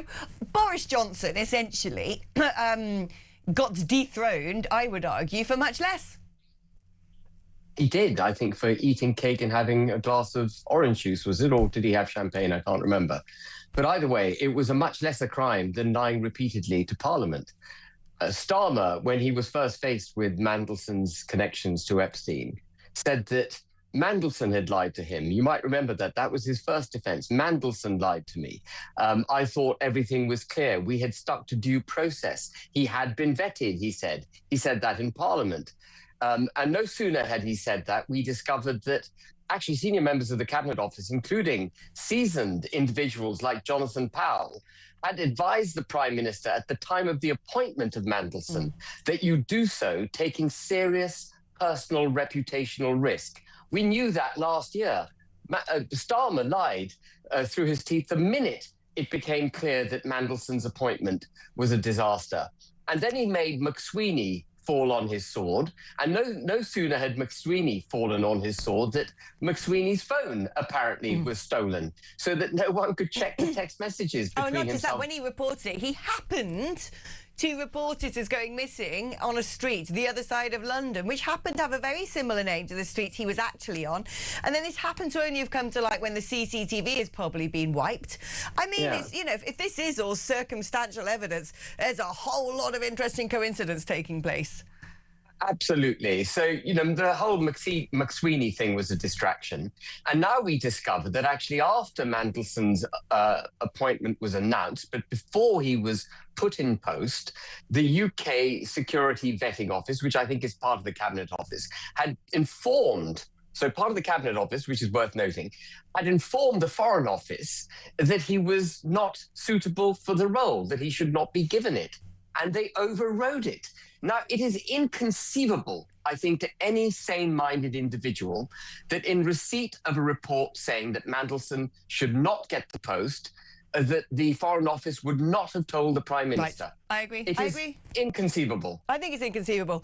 But what I don't understand, because I think the next layer to the questions is the critical. This is going to be the rich seam, the thread that unravels the entire tapestry of scandal, in my opinion, which is why? It was clear before any of this came to light that Mandelson was a shocking choice, a controversial choice at best, because he already had against his name various scandals, various besmirchments and black marks. He was already tainted goods when he was given that extremely important office of state. So why? Why risk it? Why did it have to be him at any price? Yeah. Why? So, I mean, that is a really, really good question. And I just, if I may, just quickly go through Mandelson's history. Very soon after Blair was elected in 97, Mandelson had to resign as Secretary of State for Northern Ireland, I think he was then. because he'd taken a loan that he hadn't registered on his parliamentary interest. Then 3 years later, he had to resign from the cabinet again when he was Secretary of State. Sorry, I've got it wrong way around. He was Secretary of State of Trade and Industry, and then he had to resign as Secretary of State of Northern Ireland because he tried to get someone a British passport faster than they were entitled to get a British passport. He left government. He then was anointed commissioner to the European Commission, you know, a completely cushy job, a man who's already had to step down twice from the cabinet because of indiscretions. He was then ennobled, given further promotion in our system, and then after everything, everyone on the street, you, I, everyone who's remotely engaged with politics knew this guy's a bad guy, and then he was made ambassador. So this is a chap who we know repeatedly to have done bad things, if I can put it that way. And gets promoted every time. And gets promoted every time. Why? Why? That means he's got information on other people in the Labour Party, in office. They are all in it together. And what it reveals, I think, is this sort of swamp, of disgusting chamocracy, corruption, promotion, indulgence of their own back pockets at the expense of the office they hold. You know, these people So then foul. the next question is who? We're talking about the chamocracy. We're talking about, well, I always call it the cabal of corrupt lawyers. But I want to know who. Who is this? Is Starmer their puppet? Is it Starmer? Who are the people that Mandelson is so heavily connected to? Let's not forget that not that long ago he was caught urinating in a public wall in the borough of Kensington in London because he'd been for a lovely little supper with George Osborne, a man who also seems to have had in his time as Chancellor good relationships. The golden age of China, we were told. It's funny that golden age seems to be coming back, doesn't it? Mega embassies, you know, you go give your mates the Chagos Islands, they go over there, they sign big deals, don't they, for solar panels and wind farms and only get about 500 quid in return. Again, there's this sort of, there's a weird China thing going on. I'm trying to put all the mosaics together. And a Russian thing. Do you remember Mandelson and George Osborne were photographed together on Derry Praska's boat? I'm going back a long way in time now, maybe 15, 20 years. But these people are... And why is Osborne, ostensibly a Conservative, hobnobbing with Mandelson? They should be political rivals. Why are they mates? Why are they hanging out? Why are they mates? The whole thing is rotten. The whole thing is rotten. They're all scratching each other's backs and making sure that no one is called to account. And Mandelson, therefore, was promoted into the ambassadorial position. Everyone thought they could get away with it. It's, you know, it's money for old rope for mates. And actually, this time, he hasn't got away with it. And the Prime Minister is squarely to blame. And if he knew nothing about all of this all the way through, when the average man on the street knew everything that was required to be known, then the Prime Minister is seriously incompetent. And he should resign for incompetence, if not for lying. But the truth is, he's a liar. Oh, the truth is he's one of those people. Like, one thing I really hate in life is when people say, well, I didn't tell a lie, when they just didn't tell you the facts. Oh, true. Yeah. When withholding information is a form of lying. It is curating reality in order to give a completely different picture. And this is, of course, how lawyers behave. You know, when you see these televised trials and all the rest of it, they'll say, well, you know, we deem this evidence inadmissible because of this particular technical detail. So then they're sort of, right, you've got to strike that off. That can't be taken into consideration. Then they say, well, of course, there's no smoking gun here. It's all circumstantial. And the way that this whole process has played out over a period of months, you can see the cogs of the sort of, you know, courtroom cabal all turning, thinking, how do we get out of this on technicalities? When do we have to do things by the law? They're in their bunker right now. Well, they're not, because apparently Starmer's over there hanging out with Mini Napoleon, discussing how to reopen the Strait of Hormuz. Great. That's going to sort out all the world's issues. We're going to be taking a live feed from that shortly, ladies and gentlemen, because they're about to, I don't know, hobble along in front of somewhere in Paris and try and look like nothing's, you know, on fire in their own countries. But there is still something here, Ben. There is something. I'm desperate to know what it is. I can see, it's a bit like, writing a quadratic equation. So I've got all these characters on one side here, and I've got other characters on one side here, and you've got Epstein coming off here, and you've got the Blair government, you've got barristers' chambers, you've got people appointed without election to high offices of state, who are from barristers' chambers. It's all the so-called human rights lawyers in this together, and there's something here. There's something bigger. What is it? I mean, there could be a conspiracy behind all of it. Every time a conspiracy has been put forward in the past, it's been rubbished and then often found out to be the case, to be the truth. But even if there isn't a conspiracy here, it's so rotten. We all know it's rotten. These people need to be removed from public office and never to be allowed back in again. We need a complete sweep of Parliament. We need new people in Parliament. We need people who are in Parliament because they love this country and because they want to do good by this country, not because they're there as career politicians up the greasy pole for their £96,000 a year, plus expenses, plus all the freebies they can get during the jobs, plus ennoblements, knighthoods, cushy numbers in ambassadorial roles, and so on and so forth. We've got to get people into Parliament who actually want to be in Parliament for the country, not for themselves. That's where we've fundamentally gone wrong. Competent people who know what they're doing and they're doing it for the right reason. That's where we've so gone wrong. But you made a really interesting point about tick box approach by lawyers. That is a European Union approach to existence. Yeah. The British way would have been, have you, in the round, having made your case, whether you've withheld the truth or told lies, have you misled the British people? Yeah. And under our common law system, the Prime Minister would be found guilty. I think so. But under the European Union approach. Yeah. Oh, well, no, this is true. The sort of Gallic interpretation, the buff interpretation of the law. It's a bit like, well, it didn't actually technically tell a lie. Where's Mandelson? Does anyone know where he is? He's not in prison, is he? I think he was bailed, wasn't he? No, he's not in prison, he's bailed. But every time it's sort of legally written in the newspapers, it's always written as of no fixed abode. Apparently his house in Wiltshire is up for sale and he's no longer there. Can you imagine? This is a man. So I'll tell you what else is really funny, because I was saying to American friends the other day, subpoena for all of the documents surrounding the Chagos deal. Subpoena for that information. Subpoena for you cannot technically right now subpoena Mandelson because apparently he's of no fixed abode, which is all very convenient, isn't it? Amazing that this man with so many great connections now finds himself homeless without an legal address to send a legal letter to. But also he's no longer a lord, so you can't even get him at that office address. Everything's just so convenient. Phones get stolen, messages are wiped, people can't be subpoenaed, they've got AWOL, who knows? Oh, well, nothing to see here. Well, one thing we do know, I think one thing we can be pretty confident of is that Mandelson's got info on lots of other people. Yes. And it may be that Mandelson ends up committing suicide in prison or something. And that'll be the end of being able to, pin the blame on anyone else. Blimey. This often happens, doesn't it? Well, things are getting quite tasty there. Listen, we've got to take a short break. Can we keep you in position? Have you got another 15 to give us, Ben? Of course, yeah, delighted to. Oh, wonderful. Okay, Ben's going to be here as well as me on the other side.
The world is on fire. Russia, Iran, China, conflicts brewing in all of their different regions. They're not waiting. But here in Britain, our armed forces are underfunded, they're undermanned, and they're underprepared. And nobody in government wants to talk about it. Well, we do. I'm Philip Ingram, and I spent my career in the world of intelligence, military planning, strategic planning, and unfortunately, conflict. This is Talk War, and this is where we analyse the conflicts shaping our world. Across the UK, on DAB+, on YouTube, on your mobile, and on your side. This is Talk. Right, welcome back. Let's just scuttle through some messages and then get Ben's take on things. Morning, Alex. I hope Ollie Robbins' electronic devices don't get stolen, says Paul in Middlesbrough. Well, he just has to walk up Oxford Street and he can almost guarantee that conveniently happening. Alex, as somebody who went through various levels of security vetting over a 30-year period and up DV to level, I can categorically tell you, I suppose that's developed vetting, right? I can categorically tell you there's not a snowball's chance in hell that Starmer was not informed that Mandelson had failed his vetting. At the very least, the security services would have reacted to his subsequent appointment following his failed vetting by directly informing the PM. It was a matter of national security. Starmer had to have known. Not just Starmer. The Foreign Secretary at that time, namely David Lammy, had to have known. Even forgetting all of this, the fact a British Prime Minister didn't know his ambassador to the USA failed his vetting sums up where we are. What the hell do we have running the country? What will it take to bring this government down? Will someone please explain why we have illegals rocking up on our shores and given everything? Meanwhile, hardworking people are having to queue for hours to give their biometrics at airports to travel to enter Europe. Can I dinghy across to France and skip having to get my biometric ID, says Jules in Nuneaton. Well, the answer to that, my friends, is EU. But let's go back, Ben, to the whole Starmer Mandelson furore. This is the thing. There is no way in hell that it's an inconsequential process. You know, that's a bit like saying, well, someone's being appointed for a very sensitive position. They need to go through this check. And then when they fail, just go, oh, well, never mind. Let's just ignore that then, shall we? Someone somewhere has decided that Mandelson has to get the role, no matter what, at any cost. And I want to know who that person is, because it ain't Ollie Robbins. He was appointing after the fact. You know, who is I'm the delighted person? Ollie Robbins is sacked. Right, well, Ollie Robinson's has gone. He's been sacked because they need a fall guy. They need a distraction. Yeah, They but he was say, an look, awful over here, man. it must be this. Is everyone else failing the system? Who? That's what I want to know. Well, that's the $64 million question. Is that with inflation? It's no longer 64,000. Yeah, it's $64 billion question. That's like Austin Powers. Anyway, let's not be frivolous. No, that's the pertinent question. Who's pulling the strings? Who is making these things happen? Well, this is... Yeah. I think, and you know, this is where you look at the legacy media and their laziness at talking about this stuff. The fact that there is, I remember once upon a time, you couldn't walk out of 10 Downing Street with someone shouting, resign, when are you going to resign? Are you going to resign? No one is picking into any of this. I thought it was astonishing when Richard Hermer, some geezer, from his mate, Starmer's mate from one of the barristers' chambers that loves a bit of human rights, who, when you look at the rap sheet of all the people he's represented, couldn't be more unsuitable to the role of Attorney General, because every case he had taken to date seems to be against the government of Britain, when he's now being put in position to represent the government of Britain. And he was representing terrorists. Right. Representing terrorists against our government. Yes. And as Attorney General, he's been trying to change the law so that these same terrorists can bring actions for damages against the British state. Yeah. This is the state of our own government. This Troubles Bill, which they're bringing through, will enable people like Jerry Adams and others who've committed terroristic acts against the United Kingdom to bring claims against British soldiers who were doing their duty. You could not make this up. No. It is absolutely disgusting. Not only are our veterans treated appallingly, they are now being put in the line of fire again through the courts with 2020 perfect armchair comfy decisions being made by judges who weren't there when these actions had to be taken in the face of deep danger. It is absolutely foul. Hermer, I'm so glad you brought Hermer up. Of course, he's right behind the Chagos deal. Right. Hermer is behind the reparations claim that people wish to make against the United Kingdom. Yeah. Hermer is against this country. But and he that's always why has I've been. said This is what he I'm always saying, has Ben. been. His entire career to date had been representing ne'er-do-wells against the UK government, and then he's not even elected. He's appointed from that as your backstory to become the Attorney General. It's like appointing Hitler to run your kindergarten. You know, it's just mad. You couldn't think of someone more unsuitable for the role. And then again, you have to ask why and who. And the advice he's given so far, well, you can't intercept the shadow fleet. That might not be legal. Hermer. It was Hermer behind all the show trials when everyone was put in prison for things, you know, tweeted out. Was it his advice that said, oh, you can legally cancel elections? Apparently you can't. Again, you know, you mentioned the Chagos Islands. Again, the decisions being taken by this man were very predictable. If you'd looked at the work he had done to date, you know, whose side is he on? Not on the UK government side. And making this man Attorney General out of nowhere seems to me an utterly astonishing manoeuvre, and yet nobody is asking about it. No, and it's doubly astonishing given that Hermer wasn't even elected to the Commons. He was ennobled by Starmer in order to give him the role. In order to give him the role. And so, I mean, you're raising some really good questions, the answers to which we do not have. But who is pulling Starmer strings, making him do all these demonstrably anti-British taking these anti-British steps? And of course, we haven't discussed it, but I'm sure viewers will be aware that Starmer is taking us ever closer to the European Union. Well, he is. We're talking about that. Starmer currently is in Paris. There we can see if you're watching via YouTube or various other formats of visual engagement. Starmer is indeed with Emmanuel Macron in Paris for a summit on the Strait of Hormuz. How on earth are they planning to reopen that thing, right? How are they going to do that? We don't even have any working boats. They can't stop a dinghy from crossing the channel. It's a farce.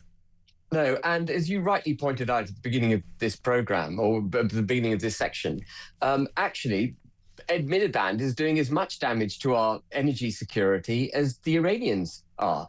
You know, we have gas, we have oil.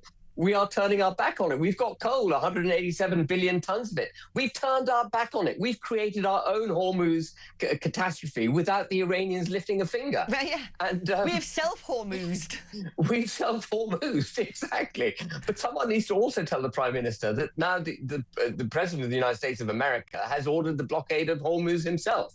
And I think that was a brilliant strategic tactical step.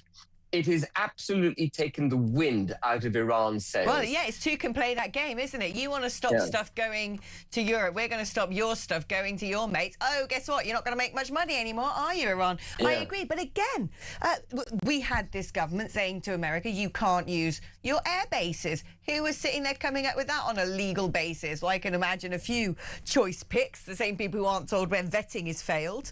But it's... I've never known a government that so audaciously seems to act against the will of the British people, against the interests of the country itself, and keep audaciously doing this in plain sight, and then we're told, well, we've had to do it because X, Y, Z.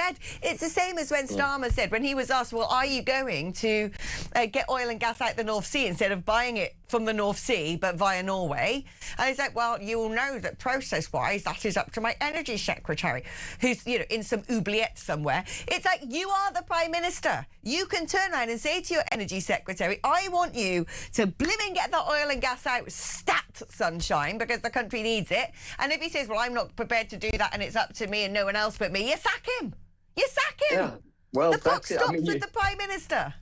You're suggesting this very novel concept that they should be governing in the interests of the British people.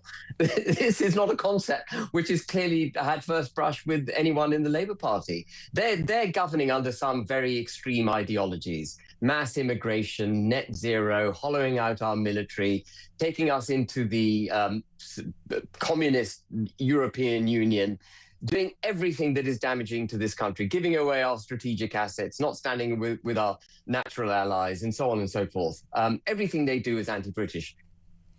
Everything, but it's been this way for a long time. What can we do, though, Ben? That is the big question. I mean, they're going to take a bludgeoning, one assumes, during these May local elections, many of which they didn't want to even take place, but guess what? They are.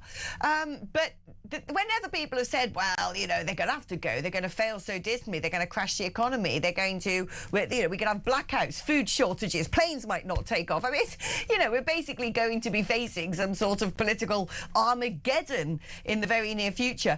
And yet, because by technicality only the Labour Party can choose to shop themselves, it's not going to happen, is it? No, I don't think turkeys vote for Christmas. So no matter how bad the situation gets, I think if there was a possibility of the IMF being able to rescue us, then the IMF may in the event of an economic collapse, call for a new election, change of government, etc. But the extent of the economic troubles that we face are so large that not even the IMF can rescue us. If we have an economic collapse, which I think is very firmly on the cards, I'm surprised it hasn't already happened. But if we do have an economic collapse, this government will still hang in there. They'll still hang in there and brazenly hold their position. I don't think there's going to be any election before 2028, 2029. And when it comes, we've just got to make sure this government, the Greens, the Liberal Democrats, don't get anywhere near office. I agree. We just need to... It's 11th hour, quite frankly. We need the suffering to end. Please, who will rid us of this regime? Ben, thank you ever so much. A spicy conversation, as per always. Right, what are your thoughts on what is going on? Lots of messages coming in. If you see my eyes averting over here, it's because there's so much to read. You are absolutely bombarding me with brilliant content. Keep it coming. 0344 499 1000 is the number that you can dial if you want to have a chit-chat with me later on in the show. It's your normal network rate. You can also use that number to send me a WhatsApp message. 8722 is the number if you'd rather send a text. If you're going to text, write the word talk before you send your message. OK, we're taking a short break. But then I suppose the most immediate concern that Starmer has gone into the bunker to try and circumnavigate, one assumes, is whether he misled the House. Does it have to be willful? Could it be accidental? What does this mean? Is he going to face the same fate as Boris Johnson when he was accused of lying to Parliament? Well, after that, we've got Amir Katecha, CEO for Centre for Government Reform and a former diplomat, to help us unpick and maybe answer some of those facts. That's after this.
Across the UK, on DAB+, on YouTube, on your mobile, and on your side.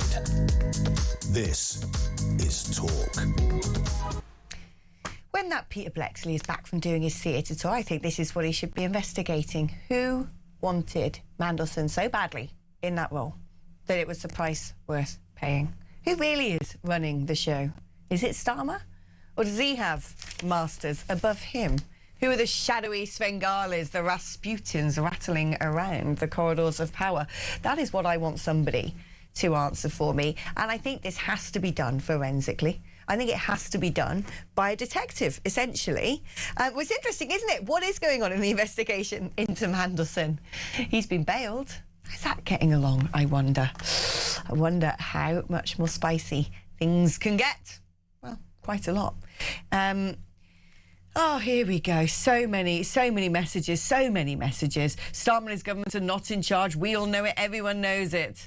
And then lots of people suggesting it's, well, you know, pick something from the drop-down menu of BlackRock to the World Economic Forum to, it goes on and on and on. But it definitely does feel at times that it isn't clear who is calling the shots. We certainly know who's taking the rap for it. So far, not the Prime Minister. Is that about to change? Let's speak now to Amir Kotecha, CEO for the Centre for Government Reform. Amir, great to have you on the programme. Hello. Let's try and get into the nitty-gritty of parliamentary procedure, government procedure, and whether or not Starmer has misled Parliament. If he has, what are the consequences? What is the process? Well, thanks. I mean, look, he clearly is emphasising at every opportunity that he was not informed about this until this week, and he's saying that for a reason, because if he was informed earlier than this week, he stands accused of knowingly misleading Parliament. So it was interesting, actually. I think it was Darren Jones was saying that this morning. He was obviously saying that Starmer did not knowingly mislead Parliament, but he was also saying Starmer did not unknowingly mislead Parliament. I think we'll see if that line lasts in the coming days, because clearly Starmer did say that the full process and due process had been followed, missing out, you know, the key fact that actually Mandelson had failed the vetting, and that he'd only managed to take up the role because that had then been overruled by the chief official in the Foreign Office. Is it plausible that the Prime Minister and all ministers were just not informed that Mandelson failed vetting? Because an appointment such as American ambassador is a political appointment.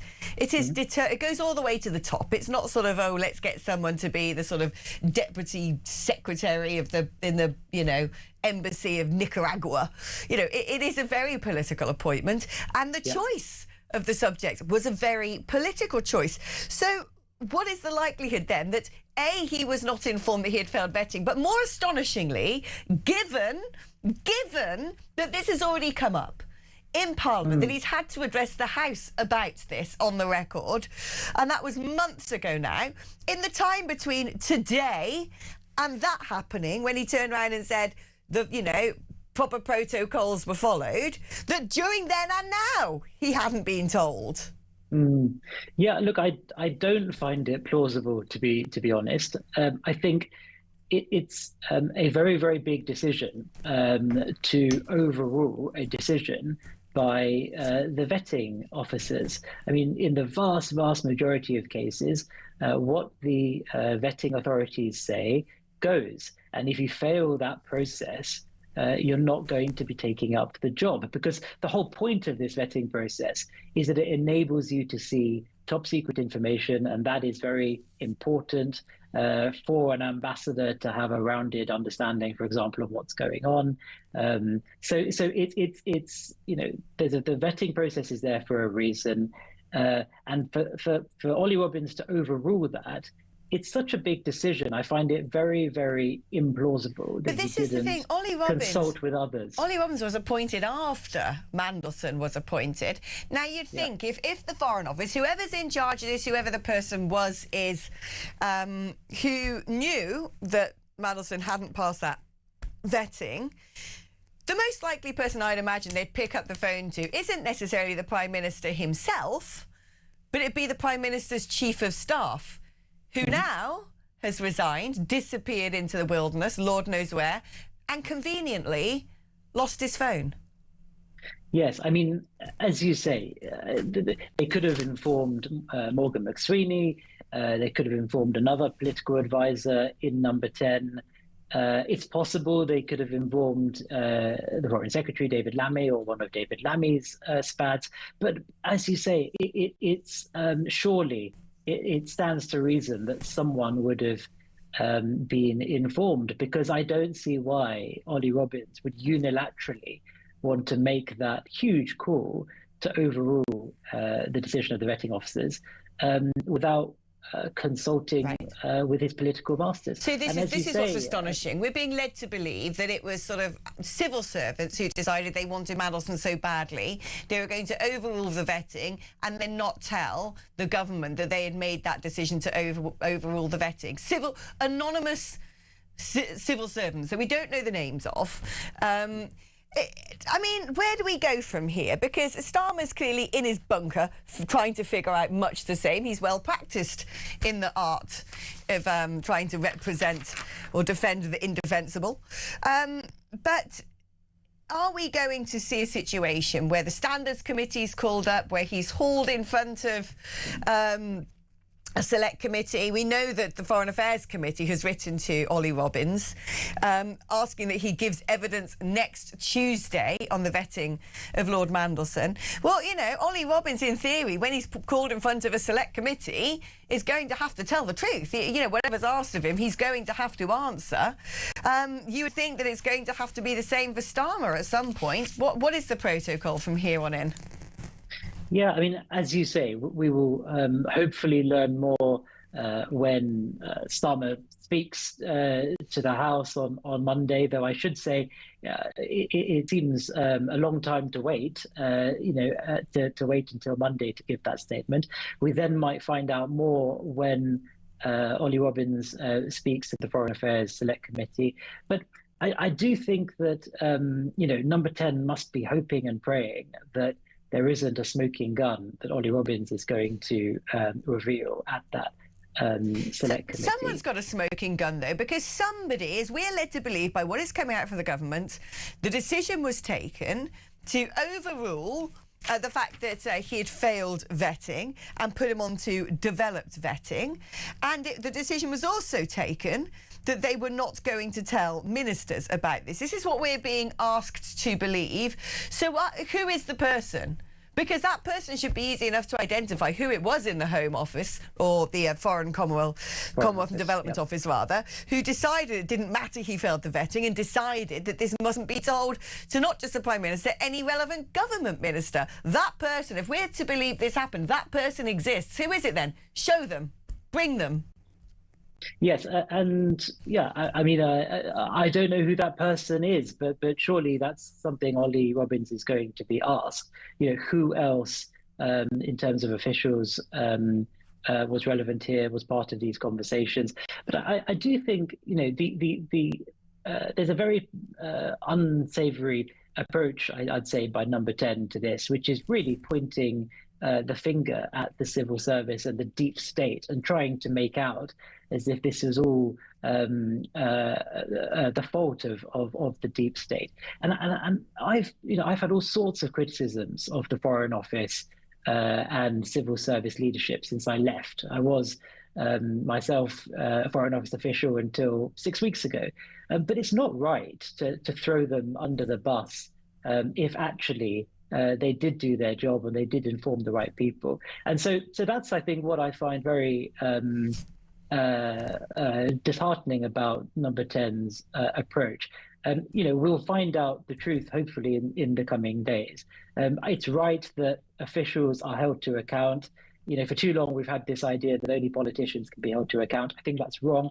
Senior officials must be accountable, but it's not right to throw them under the bus if actually the problem here lies with Starmer or those around him in a political capacity. Are we going to get to the truth, do you think? Because it seems to me this has gone on for, months and months and months now. It's been a pantomime of obfuscation. It's been deliberate evasion. It has been the curation of reality by very well-versed, tactical and clever lawyers. Are we going to get to the truth? Is he on borrowed time? I don't know. It's clearly a grave scandal afflicting the PM. I can't say whether, I don't think any of us can say whether he's going to survive this. But I do think there's lots of questions. And one other question I would just add into the mix here, and I hope the Foreign Affairs Select Committee asks, is why was there such a determination to make Mandelson the ambassador? I mean, there were plenty of people that could have done that job. We had Karen Pierce, who was the existing ambassador in Washington, was doing a very good job, very highly respected, and was called the Trump whisperer because was very good at getting into the White House and getting the ear of the president. So, there were plenty of people that could have done the job. But Starmer and Morgan McSweeney and then those in number 10 seemed absolutely determined that it would be Mandelson that does it. So I think we should get an answer hopefully to that I as agree. well. It's the why and the who that I think are the most important questions to ask now. Let's have a watch of Sir Ollie Robbins being quizzed back in November last year by the Foreign Affairs Select Committee about Mandelson's appointment. Did the FCDO have a different view about who should be recommended for the posting? I think by the time we're describing, it was clear that the Prime Minister wanted to make this appointment himself and had, therefore, I understand that the FCDO was informed of his decision and acted upon it and via the Foreign Secretary sought and obtained the King's approval for the appointment. But we were, in this particular case, as Chris has explained, the Prime Minister took advice and then formed a view himself, and we then acted on that view. I mean, that's interesting, isn't it, Amir? Because it's very clear that Ollie Robbins has said previously, when called up in front of the Select Committee about this, the Prime Minister wanted to make this appointment himself. Ollie Robbins has pointed the finger directly at Starmer and said he wanted Mandelson. He is the who in all of this that wanted Mandelson at any cost. And then he says, and that was via David Lammy, who then made the recommendation to King Charles. So I think we now seem to, at least what Ollie Robbins said back in November, he says, well, we were acting on the instruction of the Prime Minister. Yes, I mean, look, there's no doubt that Mandelson was pushed by the politicians. I mean, the civil servants always want one of their own. They want a career diplomat to take up that ambassadorship. And if it's going to be a political appointee like Mandelson, it's always something pushed by the politicians. So I think that's absolutely fair to say that it was Starmer and Morgan McSweeney pushing for this. If that's the case, there would be no motivation for the civil service to then say to Starmer, oh, you wanted this particular person as your political pick. He didn't make it. Sorry, pick someone more appropriate. There is no motivation for them covering that up. Yeah, I agree, and I don't think officials would cover it up. I mean, the only plausible explanation is if Starmer or those in number 10, so his SPADs, if they had sort of made clear that they almost did not want to know in order to protect the Prime Minister. So it's possible that, Ollie Robbins did not tell them, did not tell Starmer, because he was led to believe that actually the Prime Minister did not want to know because he was better protected not knowing. I guess that is a possibility, but it's just speculation. It seems a strange move to make. We've got better protect the Prime Minister and go against national security. I can't see on the balance of things why anybody right-minded who is of a civil service background would think that is the way forward. The only explanation I've got is the call went to his chief of staff, not directly to him, and said, look, listen, mate, he didn't pass the vetting. McSweeney has said, shh, let's not tell Starmer. It's going to go through anyway. And that's why McSweeney's gone and his phone with him, because he's the only one, perhaps, with the vault, the cache of secrets. What would your organisation, Centre for Government Reform, do to ensure that something like this just couldn't happen? Well, look, I think this is just the latest example that shows the dysfunction, frankly, in so much of Whitehall. So this new organisation that I've set up with two former government ministers is all about getting outsiders, getting fresh talent into the system. I think the problem is Whitehall at the moment is a closed shop.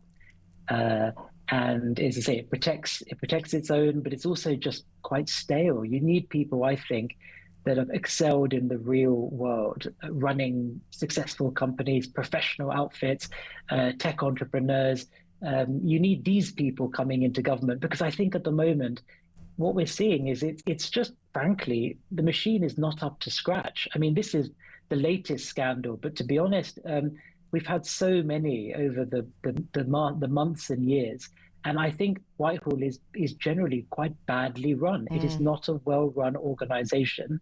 And this sort of dysfunction, I think, frankly, people on the outside can scarcely believe it, right? This is meant to be a Rolls-Royce machine. At least that's how the British civil service was always described. I think we need to be honest with ourselves. It's not. So this organization I've set up is to try and improve, to be honest, the caliber of people we have in government.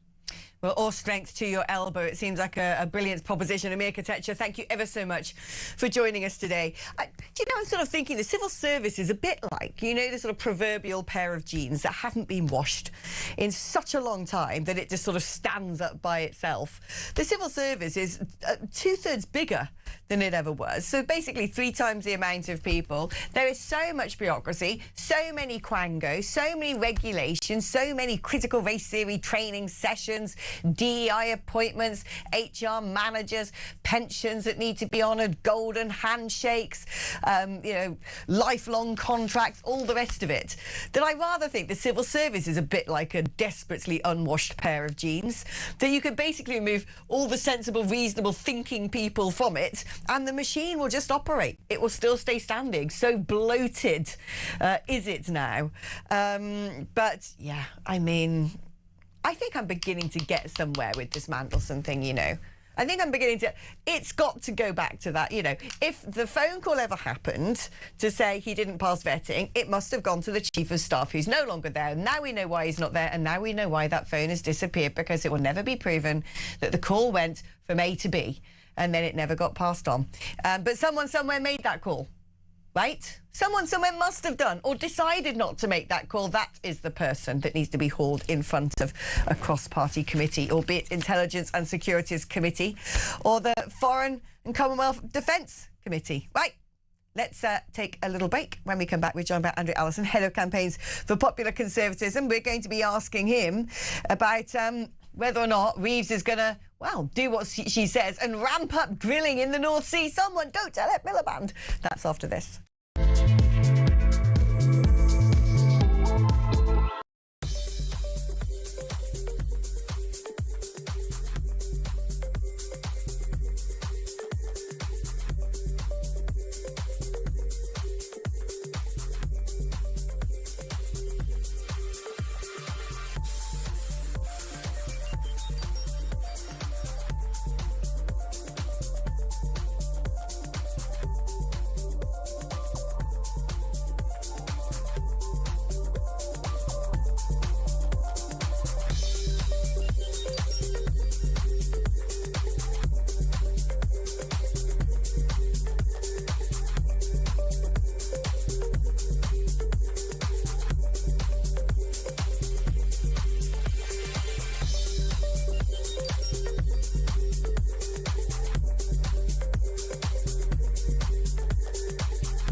The world is on fire. Russia, Iran, China, conflicts brewing in all of their different regions. They're not waiting. But here in Britain, our armed forces are underfunded, they're undermanned, and they're underprepared. And nobody in government wants to talk about it. Well, we do. I'm Philip Ingram, and I spent my career in the world of intelligence, military planning, strategic planning, and unfortunately, conflict. This is Talk War, and this is where we analyse the conflicts shaping our world.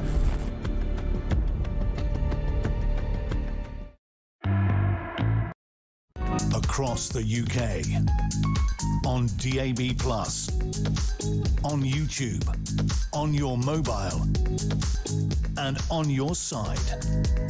This is Talk. All right, welcome back. Now, let's speak with Andrew Allison, Head of Campaigns for Popular Conservatism. Look, we were getting you on to speak about other things, but it would be rude not to ask you about Peter Mandelson. What's your take on what's gone on here? I don't quite know what to make of it. I saw a tweet by Tom Watson, former deputy leader of Labour this morning, that said Keir Starmer's many things, but he's not a liar. And I have a feeling that he may not be lying here. But it really does make you wonder what is going on at the heart of government, that you can make an appointment to the British ambassador to the United States, appoint a person who has failed security vetting and not even tell the Prime Minister. And not even just the Prime Minister, Alex, not even tell the then Foreign Secretary David Lammy, who apparently didn't know anything about this. And Ollie Robbins would have you believe, not Ollie Robbins, Morgan McSweeney, rather, would have you believe that he didn't know anything about it. Everyone is denying any knowledge of this, but somebody did know. But it wouldn't surprise me with the civil service if they did try to keep this secret. But I do think that Starmer's defence is a little implausible. And I'm not sure that he's telling the whole truth and nothing but the truth. It's interesting because, you know, if Tom Watson's assertion is correct that our Prime Minister is not a liar and that he wasn't told, it harks back to a theory I have long held, actually, which is he is the front man, he is the pick, he is the sort of rather innocuous seeming lead singer of an otherwise shadowy band whose players we're not really aware of, which has long been my suspicion, that we have a cabal of Lord knows who actually pulling the strings, puppet masters, and Starmer's been their pick. He's doing their operations on their behalf, it would seem. But I suppose, well, everything comes out in the wash eventually. If I just come back very briefly on that before we get into the other subject. I mean, Keir Starmer believes in international law, or the rule of international lawyers, more importantly, in all of this. So that is how he thinks. That is how he behaves. And we've seen this with Chagos, haven't we? There's no reason why not only should we hand over Chagos to Mauritius or even pay them for the privilege, no reason for this, but he's trying to follow some form of international rules-based order. That is Keir Starmer. So I don't think he really acts in the national interest at the best of times. Well, I'd certainly second that one. Talking about acting in the national interest, apparently Rachel Reeves has said Britain will step up North Sea drilling to combat the energy crisis triggered by the war in Iran. She's looking at faster ways to exploit the basin's oil and gas as quickly as possible. But what I find utterly astonishing here is they're pointing at, well, it's the Strait of Hormuz, well, it's Russia, these are the reasons energy prices are so high. No, they're high because we've let ourselves be vulnerable to the whims of international markets, because we're having to buy it from third parties who can charge a premium whenever there is a disaster. The point of a government is to create resilience, to defend the realm. And a huge part of that, without a doubt, must be some degree, at the very least, of self-sufficiency when it comes to energy. Rachel Reeves is utterly out of her depth as Chancellor of the Exchequer, Alex. I think she's utterly incompetent. But even she realises that Mad Ed Miliband's pursuit for net zero is hugely damaging to the British economy. And what you haven't mentioned during your little time there speaking to me was that I've sorry lost my train of thought, but it will come very quickly. Do you want me to rumble on while you get it back? Taxation is what I'm about to say. You haven't mentioned taxation, which is more than 50%, for example, of the cost of a litre of diesel or a litre of petrol. So the government could go around complaining, for example, high energy prices. It's their policies, it's their net zero policies, it's the taxation that goes onto it that gives us such expensive energy. No, indeed, you're right. And also, it's interesting. She'll be sitting there going, well, this is a bit convenient. It's a bit like that budget where she went out telling the world months in advance that we were in dire straits. It was going to be very difficult. Things were very ugly, which would have scared away any investment in the UK. Perhaps, though, buying some of our sort of, guilt on the cheap because we're such a crackpot economy at the moment. But then she turned around and suddenly went, oh, turns out it was all good after all and we can afford to lift the two-child benefit cap. Ching, ching. They constantly obfuscate. They give us a picture entirely different so they can continue squeezing us for as much money as possible with their crazy global socialist enterprise. Oh, Andrew, when will we be rid of this troublesome regime? That's what we're all asking, I'm sure, listening to this programme. Head of Campaigns for Popular Conservatism, Andrew Allison, thank you ever so much for joining us today. I'm pretty sure this subject is going to be the top topic of discussion with the brilliant Trevor Kavanagh just after this forthcoming break. We're then going to be speaking to a former clerk of the House of Parliament, Elliot Wilson, about the procedures tied up facing Sir Keir Starmer. And will it be curtains for our Prime Minister? He, of all people, might know about those protocols. So a lot to stay tuned for. Get yourself a cup of tea and I'll see you in just a short moment.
Across the UK, on DAB+, on YouTube, on your mobile, and on your side.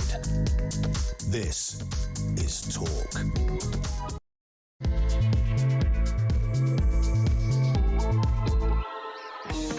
Hello, welcome back. Well, who wanted Mandelson? Who? Why? Who? Why? That's all I care about right now. Those two questions. By the way, bit of breaking news now, which is police in protective gear are investigating ongoing incident in Kensington Gardens. Met police officers in protective clothing are assessing a number of discarded items. As a precaution, some of the officers who have been deployed are wearing protective clothing, said the Met in a statement. We recognise this may concern local residents and the wider public. We do not believe there to be any increased public safety risk at this stage. But we urge people to avoid the area while officers carry out their work. Now, I can tell you this much. Kensington Gardens, that is sort of that's the part of Hyde Park around Kensington Palace, which at once upon a time was when where William and Kate lived, but not anymore. But it also is very close to the Israeli embassy. Counter-terrorism policing in London are aware of a video that was shared online overnight in which a group claimed to have targeted the embassy of Israel with drones carrying dangerous substances. Oh. I wonder which particular group that might be. Which country doesn't like Israel, is really good on drone warfare, and has a foreign arm which currently is not prescribed by the United Kingdom? Answers on a postcard, please. So there you go, typical day in London. Right, let's get back to chewing over what is going on with Mr. Mandelson. And I've got the perfect companion to do this with. I can't think of anyone better. If only we were down the pub with a pint. It's the brilliant Trevor Cavan, a former political editor of The Sun. Trevor, who decided that Mandelson was worth this risk? Because at the end of the day, that is, to me, the most important question. Someone's decided this. At any cost, we need Mandelson. And why? Why did it have to be him? Well, the short answer is that person is Keir Starmer. And everything that he said in defiance of that obvious statement of fact is complete lies. I mean, I can easily say this because I'm not in Parliament, and therefore I'm not going to be rapped by the Speaker. But who is going to believe a word that this unscrupulous Prime Minister is saying on this subject? I mean, it doesn't add up whichever way you look at it. The thing is that Peter Mandelson, or PT or Mandy, whichever name you want to use, was appointed as the ambassador to Washington in December last year. So Ollie Robbins, was not appointed until January, during which time the vetting process was still underway. But by that time, Mandy was in Washington as our ambassador.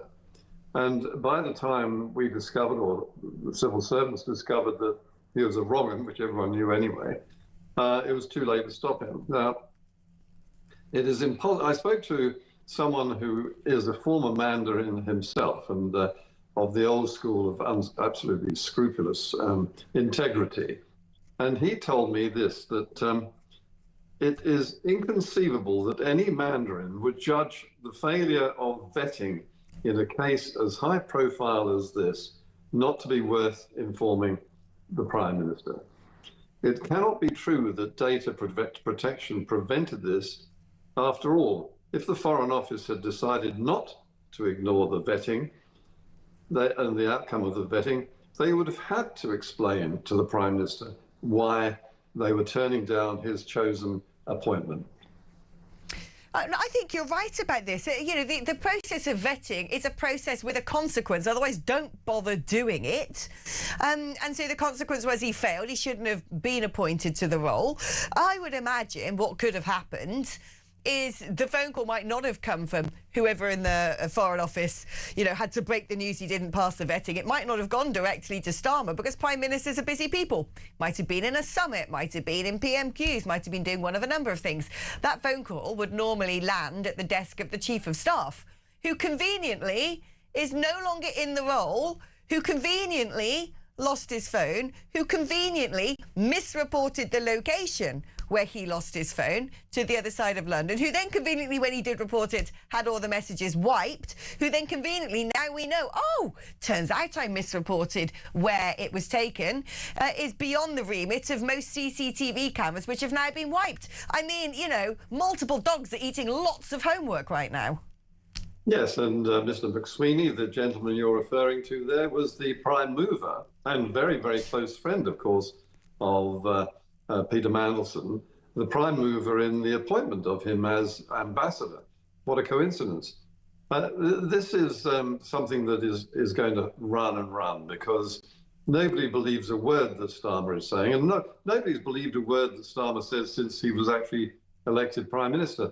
But when you have someone like Sir Jonathan Powell, who is, after all, our national security advisor and was at the side of Keir Starmer through his premiership so far, actually warning that it was a bad idea for Mandelson to be appointed ambassador. Someone, indeed, who has known Peter Mandelson intimately for decades, then you'd think that any Prime Minister with an ounce of sense would pause and listen. I mean, someone's just messaged me now saying, I've just read the Cabinet Office report regarding the appointment of Mandelson as US ambassador. It's pretty damning for Starmer, as he was told in writing about the relationship with Epstein back in December 2024, including staying in his property whilst Epstein was in prison in June 2009. The report is available to download. I mean, this is what is so astonishing about this. He has expended a lot of political capital on Mandelson. Why? You know, because a lot of people messaging in things I'm not going to necessarily read out, because some people have their own choice theories about what's gone on, normally relating to blackmail about people's private life and so on and so forth, and I don't want to start speculating in such uncharted territory. But it does seem so odd that, you know, why? There's got to be another reason why Mandelson was so important for that role in the eyes of Starmer, or in the eyes of whoever it is that might also control Starmer. Who's running this country? Well, it certainly isn't Keir Starmer, is it?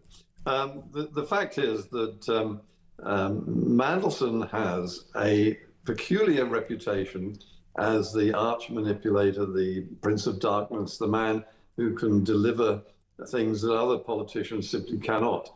I mean, it's a false reputation, totally invented by Peter Mandelson himself, but it's been incredibly successful in persuading people that he can do and get away with almost anything. And the truth is that he has almost got away with lots of things, but in every single instance, he eventually comes crashing down, as he did twice as a senior minister, the closest minister to the Prime Minister then, Tony Blair, and has since come to grief with a huge number of leaks and evidence that people have known or suspected for a very long time, not least of which was his very close relationship with the Russian aluminium tycoon Deripaska, Oleg Deripaska. And that should have raised alarm bells. When he was European Commissioner for Trade, he actually lifted the trade embargo on Russia, which was banned from dumping aluminium exports in Britain. And he actually visited Deripaska's aluminium works in Siberia before doing so. Now, if those aren't warning signals of the most alarming kind, I cannot imagine what would be. And, you know, for Starmer to ignore them is an act of stupidity and arrogance. We also know, of course, that in those Epstein files, Mandelson was having with this close relationship with Jeffrey Epstein, saying, well, look, when I'm over in China, I'm going to have to go a bit AWOL. I've got to get out of the grip of the officials, the apparatchiks, so watching my every move. I've got to go have my own extracurricular activity with Chinese businessmen on the side here. The connection seems to constantly come back to communism, basically, communist countries, and a government who certainly have a number of people who seem to be very keen on generating relationships with particular communist countries. China especially, the mega embassy, the Chagos Island, the list seems to go on when it comes to their keenness for a new golden age of China. And then the connection goes back to someone else who had a great love of the golden age of China, Mr. Osborne, who was wining and dining Mandelson not long ago. I don't want my imagination to run wild, Trevor, but it is. I'm beginning to think that there are many people connected to this government in particular, and frankly previous governments, who might be in the pockets of hostile states. Well, I think that there's good grounds for some of those suspicions in some particular cases. And I don't want to name them on air, but there's no doubt that there are justifications for those suspicions. The thing is, Alex, as you will know very well, socialism, which is what this government stands for, is a pale pink version of communism. It is an ideology which believes in the supremacy of the state above the individual. individuals and people generally don't count in comparison. And you know, the ruthlessness that goes with that has to be seen to be believed. And in fact, the corruption goes hand in hand with that sort of power. And the corruption that this government has been exposed of, and who knows what's going on behind the scenes that we'll learn of at some time in the future, just beggars belief. Does the Prime Minister himself have to undergo vetting? Because I'm pretty sure, you know, we both know that Sir Keir Starmer took a very interesting gap year. Off he went to Czechoslovakia, to a Soviet workers' camp, which, you know, isn't your normal let's go interrailing around Europe and see some art galleries and get high on wine and song. It's a funny pick by anyone's standards. He was also in some pretty radical communist legal organisations as a young barrister. You would sort of think, given that we spent half of the last century trying to fight communism, that that would sort of be a bit of a red flag. And I don't know whether the Prime Minister himself, considering the sensitivity of the role and it being the highest office in the land, whether he's subjected to any of these checks and balances. Well, he's elected, so he probably isn't. But you've picked up a stone underneath which are some pretty peculiar worms. And, you know, Jeremy Corbyn also went to Czechoslovakia with Diane Abbott on his pillion. And it is interesting to know that quite a few trade union leaders in the 60s and 70s weren't just sort of useful idiots as far as Russia was concerned. Jack Jones, who was the head of the most powerful union in the land, the Transport and General Workers, was a fully paid up member of the KGB. He was an agent of the KGB. And some others were much too close to the Russian regime of the time for comfort. And when have you ever heard any of the Labour Party ministers criticizing Russia, Putin, and in the past China and Mao Zedong and all the others, and indeed the present Chinese government, in the way they deserve to be criticized and addressed? You won't.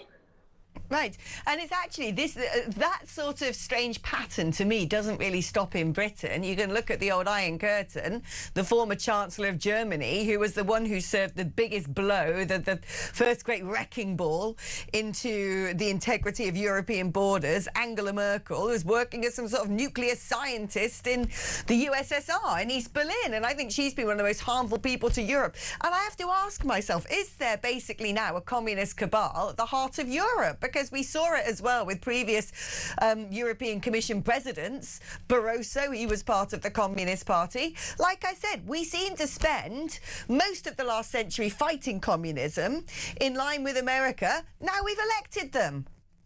Well, you have to remember, and I'm sure you do, Alex, that the European Union is a form of totalitarianism in itself. I mean, they do not brook disagreement. It is a totally undemocratic and unaccountable institution, and very, very powerful too. And that is one of the reasons we voted in the way we did in 2016 to leave. We wanted to be able to make up our own minds without being bullied and told what to do by Brussels.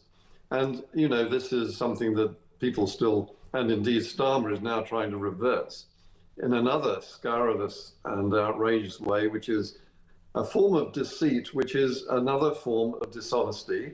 And so if he's lying and found to be lying to Parliament, then, you know, it's all one of a part. And an interesting thing, I think, which happened only this week is the fact that the person in Parliament who will ultimately decide whether or not Keir Starmer is tried effectively by the Parliament is the Speaker, Lindsay Hoyle. So Lindsay Hoyle, very nice man, who was publicly or semi-publicly embarrassed in the House on Wednesday when he had the temerity to upbraid the Prime Minister for not answering questions put to him by Kemi Badenoch. And he was torn off a strip by Keir Starmer as he left. That may have been a big mistake on the part of the Prime Minister. Very, very interesting indeed. So perhaps gone are the days, or was it around the Southport situation where there was a little sort of, was it Southport, where there was some sort of meeting between the two of them in an office, scurried away quickly before a PMQs or something, when it's decided a certain question was going to be disallowed in front of the House. I get the impression that the Speaker's been rather protective of Starmer to date. They herald from the same party, but yeah, perhaps that friendship is no longer so special. I'm going to be looking out for that one. Trevor, as always, utterly brilliant. Hey, we got a new clip of Sir Keir Starmer. He's been speaking in the last hour. He's been telling broadcasters he wasn't told that Mandelson had failed the vetting. Let's have a watch. That I wasn't told that Peter Mandelson had failed security vetting when he's appointed is staggering. That I wasn't told that he'd failed security vetting when I was telling Parliament that due process had been followed is unforgivable. Not only was I not told, no minister was told. And I'm absolutely furious about that. What I intend to do is to go to Parliament on Monday to set out all the relevant facts in true transparency so Parliament has the full picture.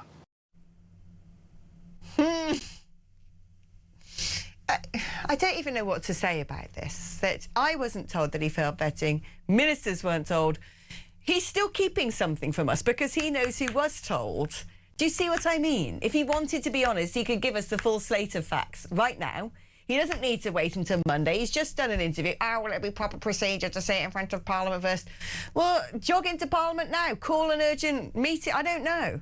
But he said, no, it is,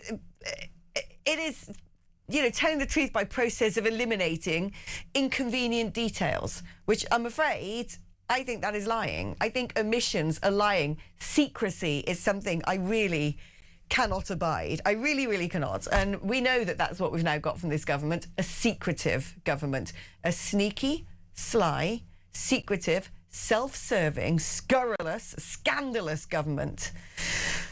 Oh, well, let's see what happens next, shall we? We're going to be kept on our toes over the coming days. I'm pleased to say I'm going to be here all week. Woohoo!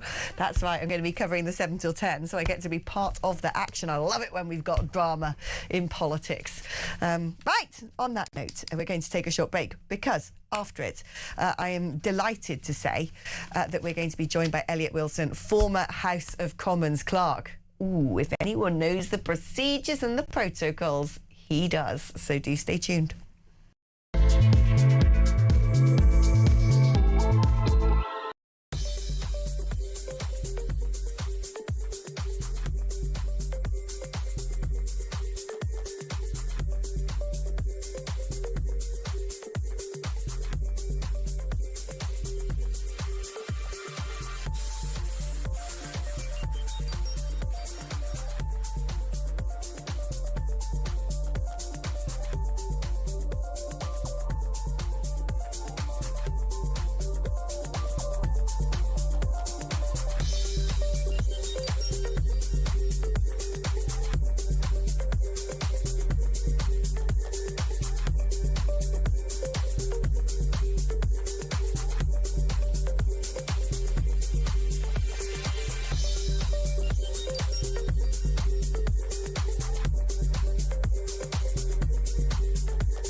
world is on fire. Russia, Iran, China, conflicts brewing in all of their different regions. They're not waiting. But here in Britain, our armed forces are underfunded, they're undermanned, and they're underprepared. And nobody in government wants to talk about it. Well, we do. I'm Philip Ingram, and I spent my career in the world of intelligence, military planning, strategic planning, and unfortunately, conflict. This is Talk War, and this is where we analyse the conflicts shaping our world.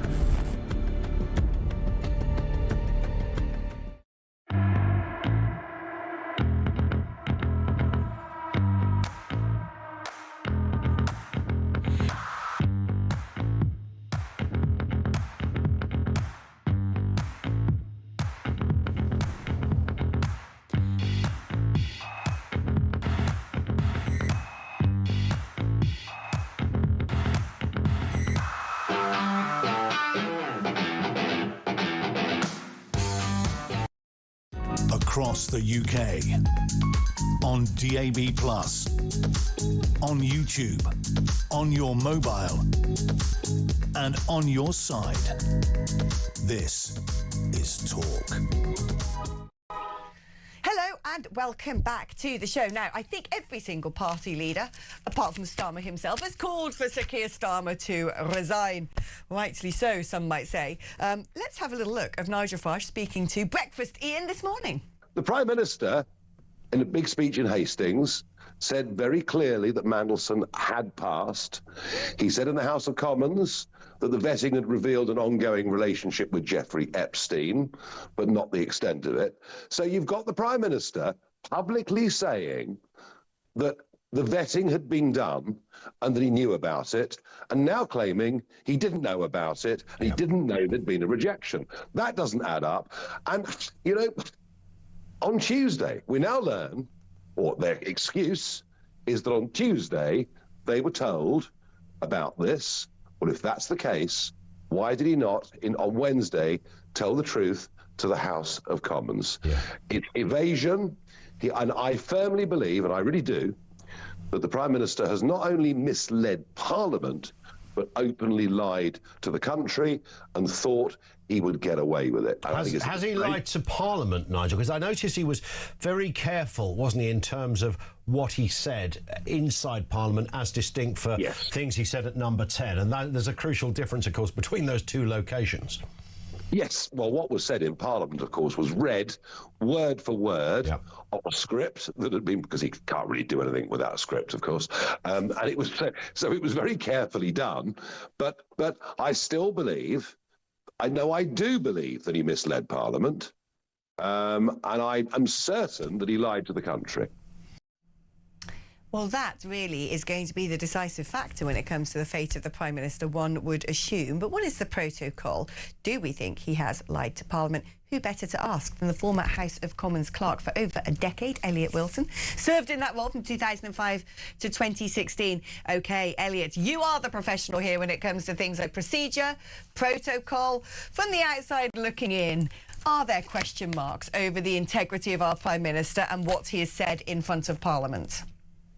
I think there are very serious question marks about whether he has misled the House of Commons. I mean, I think we can get caught up in whether he technically lied or said something that wasn't true, but that's not really the point. He very clearly gave the House of Commons the impression that Lord Mandelson had been vetted, that the normal procedures had been through before his appointment as ambassador to Washington, and that he was satisfied that he was a suitable candidate.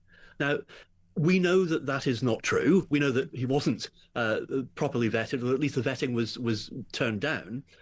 What the Prime Minister is asking us to believe is that nobody told him about that. Now, I find it hard to credit in a situation and a culture where you virtually get full script from cabinet meetings with sort of stage notes about who said what, that nobody who knew that the vetting had been negative, had been that Lord Mandelson had been rejected, thought to tell anyone in Number 10, any minister, the Prime Minister, that none of them found out from any source. That seems to me extremely unlikely. Well, I was going to say, he's doubling down on this, though. He's come out today and said in an interview, albeit not in front of Parliament, that that is exactly what happened, that no minister was told, that he wasn't told. where do we go from here? I mean, he's going to apparently address Parliament on Monday with all of the facts. I don't know why. The other big question I have is it's not like this is his first rodeo having to face down this subject in front of Parliament. There's been months. There's been basically 6 months between the last time this came up, and in that period of time, nobody told him. It does strike me as rather incredulous. What happens next? Well, the Prime Minister said he'll give a statement to Parliament, and as you say, he says he's going to give us the full facts, but he seems to be the unluckiest person in the world. He's unlucky in the way that Jeremy Corbyn was unlucky with his friends. Just bad things seem to happen to the Prime Minister. People don't tell him things, and he has to come back to Parliament and say, oh, I found out this as well. This all seems very implausible. He has, as you say, doubled down on it. I think it's the only thing he can do now. You know, whether it's true or not, what he says, and I find it implausible at best, he's stuck with it now. That's the line in the sand he's drawn. This is his way of explaining what has clearly been a very, very messy saga, which I assume the Prime Minister must be regretting by now, because it was his choice to appoint Lord Mandelson. There was a nominee for ambassador to Washington already in place when he became Prime Minister, Sir Tim Barrow. Tim Barrow was put aside, and Lord Mandelson was sought as an alternative candidate. So this is a mess that Keir Starmer has created. And it's turned out to be rather a greater mess than even he could have conceived. Though given that it was Lord Mandelson, who comes with his own set of difficulties and challenges, it was not unforeseeable.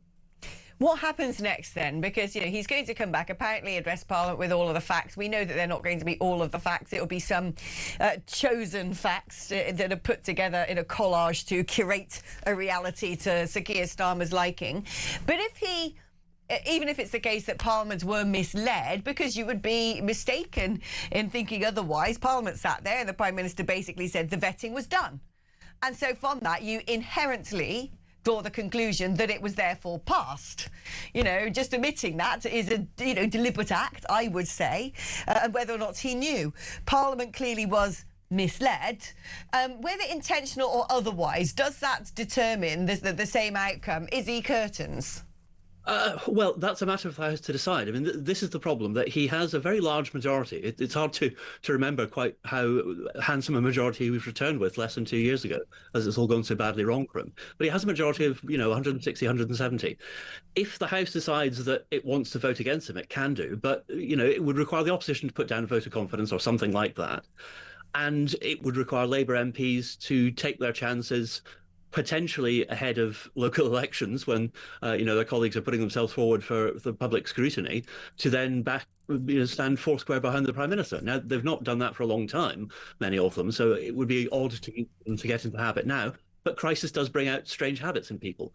But, clearly, as you say, the House was not given the full impression of what actually happened, for the simple reason that the appointment was made.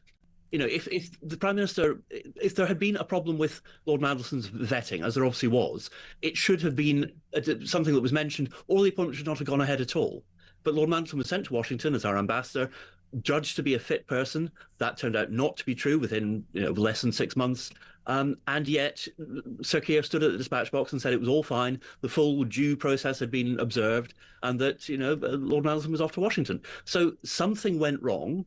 The House of Commons was given an impression which was not correct, and the only person who can have given that impression was the Prime Minister. So that depends then on what he told, and he was told. And if he's really as isolated from basic facts in his own government as his portrayal of it is, then there are other reasons to worry about him. I mean, do people tell him anything, or does he go in through the back door and sit in a cupboard for the working day and then go upstairs to the flat to go home? I mean, what is he doing if he's not discovering these very important things? I thought if somebody essentially lied to Parliament, that they face their own ethical investigation that could come with a punishment such as, you're suspended for however many weeks, and then after a suspension of a particular period of time, you face parliamentary recall, where your constituents are given the opportunity to say, we want rid of you, etc. Is he not going to be joining that particular conveyor belt? It would need to be referred to the Committee of Privileges, as Boris Johnson was for his various misdemeanours. Again, it's always going to be a matter of the House, and the problem is that the House of Commons is inherently a political body. Unless you lose the support of your party, if you've got a majority as big as Keir Starmer, then you are relatively safe. But if you lose the support of your party, I think, is maybe the critical thing here, because we were already talking about whether Keir Starmer was going to survive, the next few months, weeks even, as Prime Minister. I think this has made it infinitely harder. I think the difficulty is that various members of various opposition parties are all saying he should resign, and they're entitled to do that, but they're all saying it for slightly different reasons. And I think there is a danger that the Prime Minister will dodge between the various bullets and manage not to be sufficiently wounded by any of the individual accusations. But, if he has misled the House of Commons, then for me, and I think for any person who cares about how our constitutional system works, that is enough. You should go. Our depends on honesty, and if you can't be honest, then you shouldn't be Prime Minister. Okay, so say he isn't going to go. Who can actually go to the Committee of Privileges or the Prime Minister and say, you have to, go in front of them, and now you're going to be part of this process where we analyse all of this and draw a conclusion whether you should face a suspension? Can anyone do that, or what is the process behind that particular manoeuvre? Can be referred by the Parliamentary Commissioner for Standards as well, and Daniel Greenberg. There are various ways of putting his case forward to the Committee of Privileges, and the committee does, in fairness, have for example, lay members on it. It's not all MPs. I think for there to be not a way out of it found, as there wasn't for Boris Johnson, would demonstrate such a depth of lack of support that his position would be untenable anyway. I think it's one of these things where the formalities do exist and they can happen and they can work, but actually they're the sort of backstop of a more political process, which tends to give you more warning of the fact that your position is just not stable. The Prime Minister is there for one reason and one reason only, because he can command the support of the House of Commons. That's the only reason the Prime Minister holds that office. And if the Prime Minister can't, and if Sir Keir loses the support of enough of his own MPs, then he will have to realise that, a change must be made. The difficulty for the Labour Party is that their particular rules of leadership make it more difficult for them to change their leader than it does for the Conservative Party. Obviously found it very easy to change their leader over the past 15 years. And finally, can Mandelson himself be summoned to give evidence to one of the various select committees, be it intelligence and security or foreign and Commonwealth development or whichever? Because he's no longer a Lord, and my understanding is he's of no fixed abode either. Yes, he does seem to have fallen into the terrible trap of homelessness, which is a tragedy to see a man of his stature. But no, he can be, yes. I mean, the rules about select committees are that they can summon anyone except MPs and members of the House of Lords. Now, Lord Mandelson is no longer a member of the House of Lords, so there is no reason why he can't be summoned to give evidence. So how does the summons happen? One imagines it might be some sort of formal written letter going to either your office in the House of Lords, which he doesn't have, or your personal address, which apparently he doesn't have. I mean, that's the last sort of resort. I mean, what you would do first is communicate to whoever you wanted to take evidence from that you wanted to see them. Now, the vast majority of people will do that. They'll comply, even if they're not particularly keen on doing so, because, they have to do it anyway. It's only very rarely we've seen people like, for example, Rupert Murdoch and his son, who've had to be formally summoned, in which case, there is a legal process for serving papers. The Sergeant at Arms will serve papers on the witness. But the vast majority, 99% of witnesses will come of their own accord to one degree or another, because they realise that you can't ultimately get away from it. I would have thought perhaps Lord Mandelson would want to give his own account of what happened. He seems to be, quite bullish about what happened. He seems to think he's been treated quite unfairly. And we know that, for example, Sir Oliver Robbins, who's now no longer the Permanent Secretary of the Foreign Office, is giving evidence to the Foreign Affairs Committee next week. So it'll be interesting to see what his version of events is, and perhaps we can knit together some kind of plausible narrative from all of those, which is more plausible than the Prime Minister's. Well, the latest version, of course, as well, version 2.0. Let's see if it differs from the version he gave to exactly the same committee back in November. Elliot, thank you so much for giving up your time to come and walk us through all of that. A maze, a veritable labyrinth of process.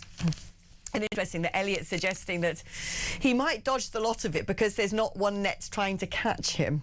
And so they might all clash like a mad lacrosse match. Who knows? Right, OK, we're going to be taking a short break now, but then we're going to be talking about the migrant crisis, the latest iteration, the latest chapter in that sorry tale, with the brilliant Tony Smith, who's a former head of the UK Border Force, no less. That's coming up after this.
across the UK. On DAB+, on YouTube, on your mobile, and on your side. This is Talk. Well, this is something I said a while ago. Glad to see it's been picked up by somebody, because I've often said about these army bases used to house asylum seekers. I'm like, they've got a perimeter fence. They've got outdoor areas. They've got a mess where people can go and eat. They've usually got a table for football. You know, basically, this has to be secure accommodation for people in the armed forces. So why on earth, when people are put in this accommodation, are they then let out to play? Why are they given vans to go bust them into the nearest town to go and ogle at schoolgirls? Seems like a mad proposition to me. Well, apparently, army bases used to house so-called asylum seekers would be turned into detention camps from the first day of a reform government, according to Nigel Farage. The move would require emergency legislation to circumvent human rights laws, would prevent migrants from roaming into towns if they had entered the UK illegally. That is what Nigel Farage has told The Telegraph during a visit to Crowborough in East Sussex. It would mean the town's converted military barracks, which have expanded to hold nearly 400 migrants, would instead become a detention camp where asylum seekers would not be allowed to come and go as they are currently permitted to do so. Let's speak to Tony Smith, former head of the UK Border Force. I said this for ages on this show. Lord knows maybe Nigel Farage listens to it from time to time. But if these bases have perimeter fences, someone once said to me, well, not all of them do. I'm like, well, build one then. Making a fence isn't that difficult. You could erect a big chicken wire fence with barbed wire scariness on top, 10 foot tall, probably overnight, if you should wish to do so.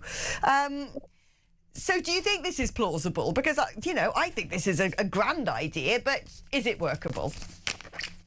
So, hi, Alex. This is part of their plan for their Restoring Justice plan, which they published a while ago, where they said that what they want to do is overcome the legal and the logistical obstacles to stopping the boat. Now, this is a logistical obstacle that we have. It's also a legal one, but logistically, last time I was in the Home Office, a couple of years ago, the detention estate was about 2,300 beds. You know, on some days we get hundreds, if not thousands, of migrants coming across, and it has dropped a bit, but we simply cannot detain everybody. What they're saying is they're going to increase the detention estate tenfold to something like 24,000 beds. Now, obviously, you can't do that immediately on day one of a new government. But as you say, Alex, this government are already acquiring a number of former military sites, which could be converted into immigration detention centres. It will require emergency legislation because they have to be designated as a detention centre and then, you know, inspected by Her Majesty's Inspectorate of Prisons to make sure that they meet the necessary standards and so on. So they're going to need emergency legislation to do that. But I mean, I think what would assure communities, as you say, is that then it would not be open for illegal migrants in these camps to come out and wander around the community. They would be securely detained. The other legal problem, Alex, sorry to drone on about legal problems, but one of the biggest ones in my experience has been that if you're going to detain someone under immigration powers, that is not take them to court, but detain them pending removal, you have to show there is a realistic opportunity of a reasonably early removal.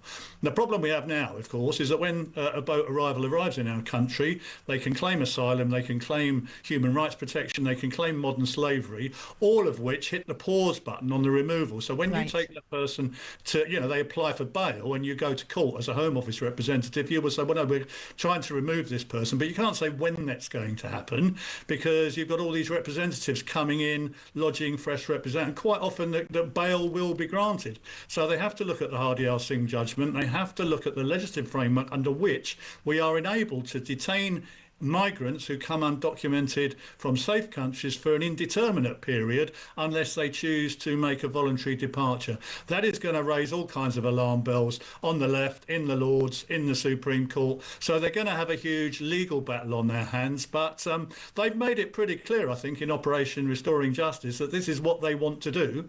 And, you know, I think that probably reflects the views of a lot of your viewers, Alex. I mean, the problem is, this is the one thing, that people can talk the talk, when they're outside of government. But once you're there in charge of the levers of power, you suddenly realise that your hand barely touches any of them, that there are so many devices, so many challenges, so many things that get in the way of the manifestation of a particular set of policies. It's a risk then that people who, are going to be sent to one of these detention camps challenges it legally and says, I shouldn't be detained because X, Y, Z, and it'll be a detention camp with about one person in it. I don't think that's a risk. I think that's a certainty, Alex. They will immediately get a judicial review against whatever it is they're trying to do. Depends what sort of majority they get. If they win the next election, they will need a big majority. They will have to do something about the House of Lords, because I'm sure it will be blocked there. Yeah. I worked on the Rwanda plan for a while, and it was pretty clear the opponents of that in the House of Lords, in the international community, in the courts were readily available to lodge JR after JR application to prevent any removals going to Rwanda. The same thing I fear will happen under a reform government. But I think, to be fair to them, they've looked into this, they've recognised this, they understand this, and the only way they're going to be able to do it is if they are able to command a significant majority and take really, really bold, very bold political steps. And people will need to realise that even then, I'm afraid, Alex, on day one, they won't be able to stop the boats. It will take time, but this is a useful first step. If people realise coming off the boats, they said they'll prioritise the boats, are going straight into detention and not being released in the communities, then that in itself may have a deterrent effect. I think it probably would.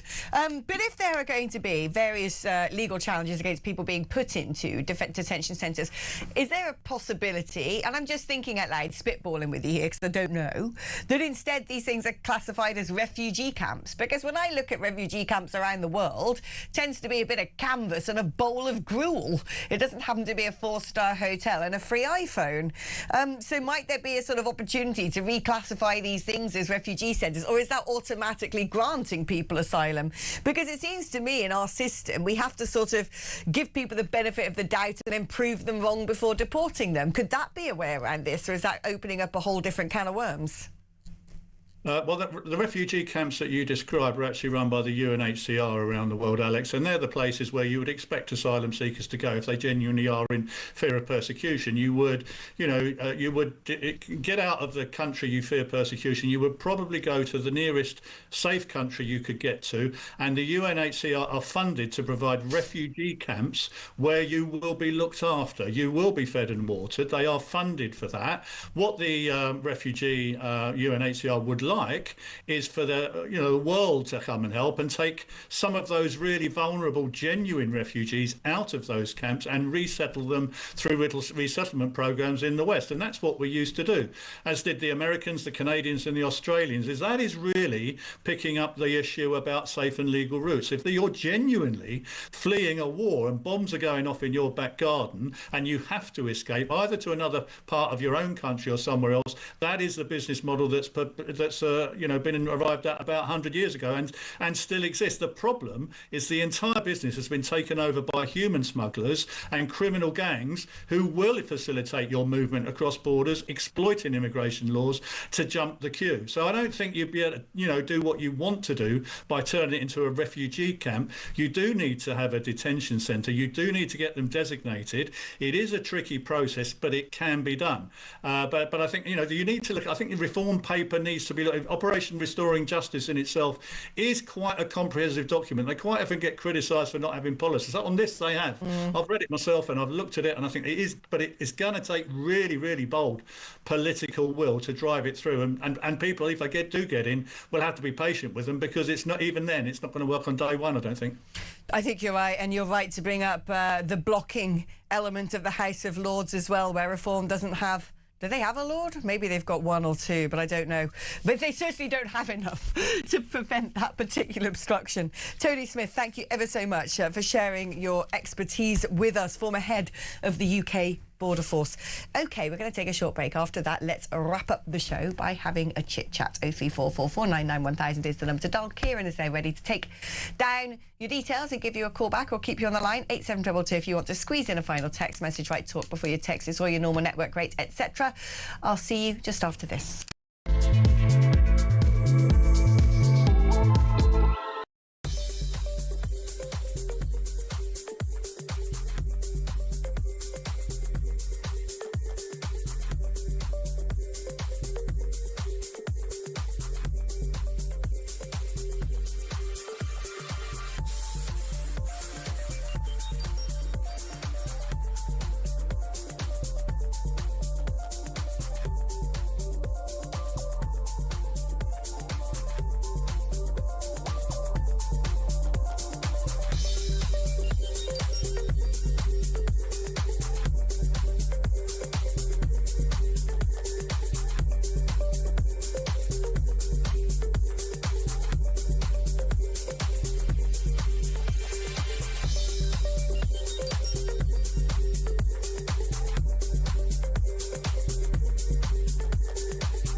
The world is on fire. Russia, Iran, China, conflicts brewing in all of their different regions. They're not waiting.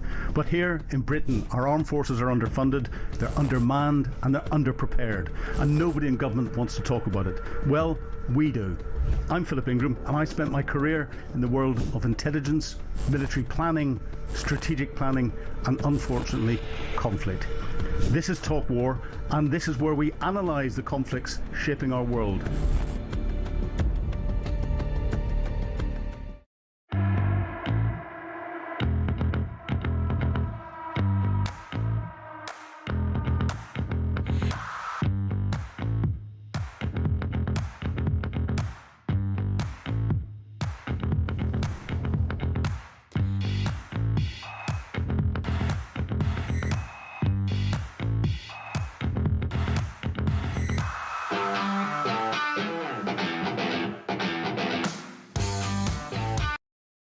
Across the UK, on DAB+, on YouTube, on your mobile, and on your side.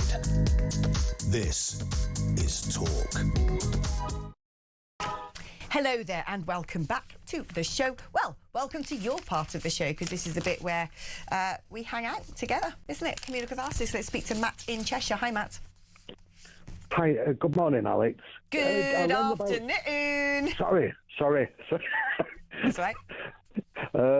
I rang about Starmer, but just a quick one on, you asked earlier who is running Britain. Right. Then 5 minutes later, you did a bit of a rant about China, so you answered your own question. Well, I think I might have been answering my own question. I think I've speculated thus far that there seems to be a number of people with connections to hostile regimes connected to an ideology that we spent most of the last century trying to fight. In fact, I've been taking little notes down. I think I might go and write my own little article on this a bit later, do some proper digging. Who makes all the wind turbines? Who makes all the heat pumps? Yeah. It's basically, Ed Miliband is the link between the government and the Chinese government.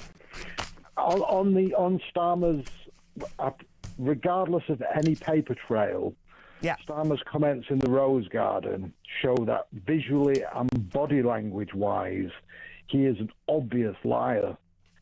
Stiff as a board, with fear pouring out of his eyes. You just picked up on something that I'd said to my producers, and I swore to myself I wouldn't say on air. I love saying things like that because I look at the whites of Ted's eyes in the gallery and I see the beads of sweat appear on his forehead. Which, talking about foreheads, I notice when people are lying, what people suggest you look forward to is movements in the eyebrows. If you raise your eyebrows, for example, it's supposed to be one of those little tells that you might not be telling the truth. So in that statement in the Rose Garden with Starmer, I was looking for any movement of that brow, and I'm wondering if Lord Ali is funding other sort of things as well as just the wardrobe, because there wasn't much movement around here, and I don't know whether that's because he is telling the truth or whether because, I don't know, there may be destabilised muscular activity on that part of his face. Who knows? Right, Matt, thank you ever so much. Let's speak now to Cliff, Cliff's in Slovakia. Hi, Cliff. Hello, Alex. We've spoken before. I think we have, but were you in Slovakia then? Yeah, I'm still here. I'm not coming back, don't worry. So what I wanted to say first, to commend you on taking the King Shilling and joining the forces, as I did many years ago. Well, not yet. I am in the process. I'm in the process, and I'm doing the security vetting right now, and it takes an awfully long time. So, ironically, I kind of have a bit of an insight into these things. But they might not. They might not say yes, because I haven't done my medical yet. And when they find out I'm part bionic with itchy skin and terrible eyesight, they might think I'm not fit for purpose. But we'll see. Yeah, well, if it's according to Rachel, if you're a female, you'll have to get in. Well, there you go. I know. I should pull out the gender card. I don't really want to talk about this cabal that's the government, and it really isn't a cabal, because a cabal, you never get to the top of a cabal, and these are all on show as complete half-wits. But when, and I'm confident you will, join the military, you'll find that it doesn't matter what colour you are, what gender you are, what religion you follow, you become brothers and sisters. Yeah. And you're willing to do anything for them, literally anything, even if that means laying down your life. That's what appeals to me. It appeals to me to be, I mean, not that I'm not surrounded by patriots here in Talk Towers. I'm blessed, rather, that I do have amazing colleagues and people I work with who are all of a very similar mindset and ideology. And that's my that was what appealed to me. That and because I love aircraft, because I'm weird. But that's what appealed to me about that. You know, just being around people who are patriots and who do want to serve. Yeah, absolutely. And for her to come out with that, that we're not going to give them any money because they got a terrible record on gender equality. Piffle. It is piffle, and that's the best word for it, because mine would have been a little more choice. But yeah, and the people in government, I know Starmer bent down to pick up the papers, but the rest of them wouldn't cross the road to help someone. Oh no, I feel you're right. These people don't have Britain's interests at heart. I think that's been borne out by fact, quite frankly. Cliff, enjoy Slovakia. We'll speak again soon, no doubt. Let's rattle through some voice notes before I go off air. This is Phil. Let's say, for example, Keir Starmer is telling the truth, as are all of his MPs, David Lammy, etc., etc., and none of them knew about this. Now, what that shows is that the MPs are not in charge. The civil service are, and therefore the civil service needs completely stripping out. Every single one of them needs firing, and therefore it all needs completely resetting and starting again. Get rid of the whole lot. Drain the swamp, as Donald Trump would have said about the American deep state. Let's listen to Michael now. I'm just wondering how the United States of America are feeling about this, and they're not going to be happy that we're sending ambassadors over that have been vetted and failed the vetting process, ones who have been connected with Russian oligarchs and failed the vetting process. The Yankee boys aren't going to be too happy about this. It's a double whammy, isn't it? Betrayed us and betrayed our allies as well. Disgrace. Well, do you know, two very interesting voice notes there. There's so much more to this than meets the eye, and we know that, don't we? The full sort of weight, the feel of all of this. It's almost like variations on a theme when it comes to connections to rather choice states and decisions being taken against the British state. And I think we need to dig into it, so I'm going to quietly go and do some of that digging by myself when I come off air. Meanwhile, I'm just going to remind you of an emerging news story, some breaking news. Pictures are beginning to trickle in of police in protective gear investigating an ongoing incident at Kensington Gardens. Now, this is a particular part of Hyde Park around Kensington Palace. It is also very close to the Israeli embassy. Officers are assessing a number of discarded items as a precaution. Some have been deployed wearing protective clothing. Cordons are in place and there's no public access to the gardens. Now, interestingly, add to this that counter-terrorism police in London are aware of a video shared online overnight in which a group claimed to have targeted the nearby embassy of Israel with drones carrying dangerous substances. Yeah, I don't think this is going to be wrapped up and nothing to see here. There could well be a lot to see. Hello, Mark. Well, the problem we've got, Alex, is it's Friday and that's it's always a problem. Slow news day. So we're going to just say, I'm going to do 3 hours, what's in my hand, right? It's for the radio listeners. It's an old radio trick. What's in my hand? And then the callers call in, they go, is it green? I go, no, it's not green. It turns out... It's like sort of 20 questions. Yes. In fact, of course, the opposite's the case. It's one of the biggest political stories of the year. Will Starmer make it to May? This is a Prime Minister on the brink. That's the topic of an emergency Dolan's dispatch. How much did he know? One of the scandalous suggestions is that he took PMQs in full knowledge that Mandelson had failed security vetting. This was the same PMQs in which he was admonished by the Speaker of the House for not answering the question.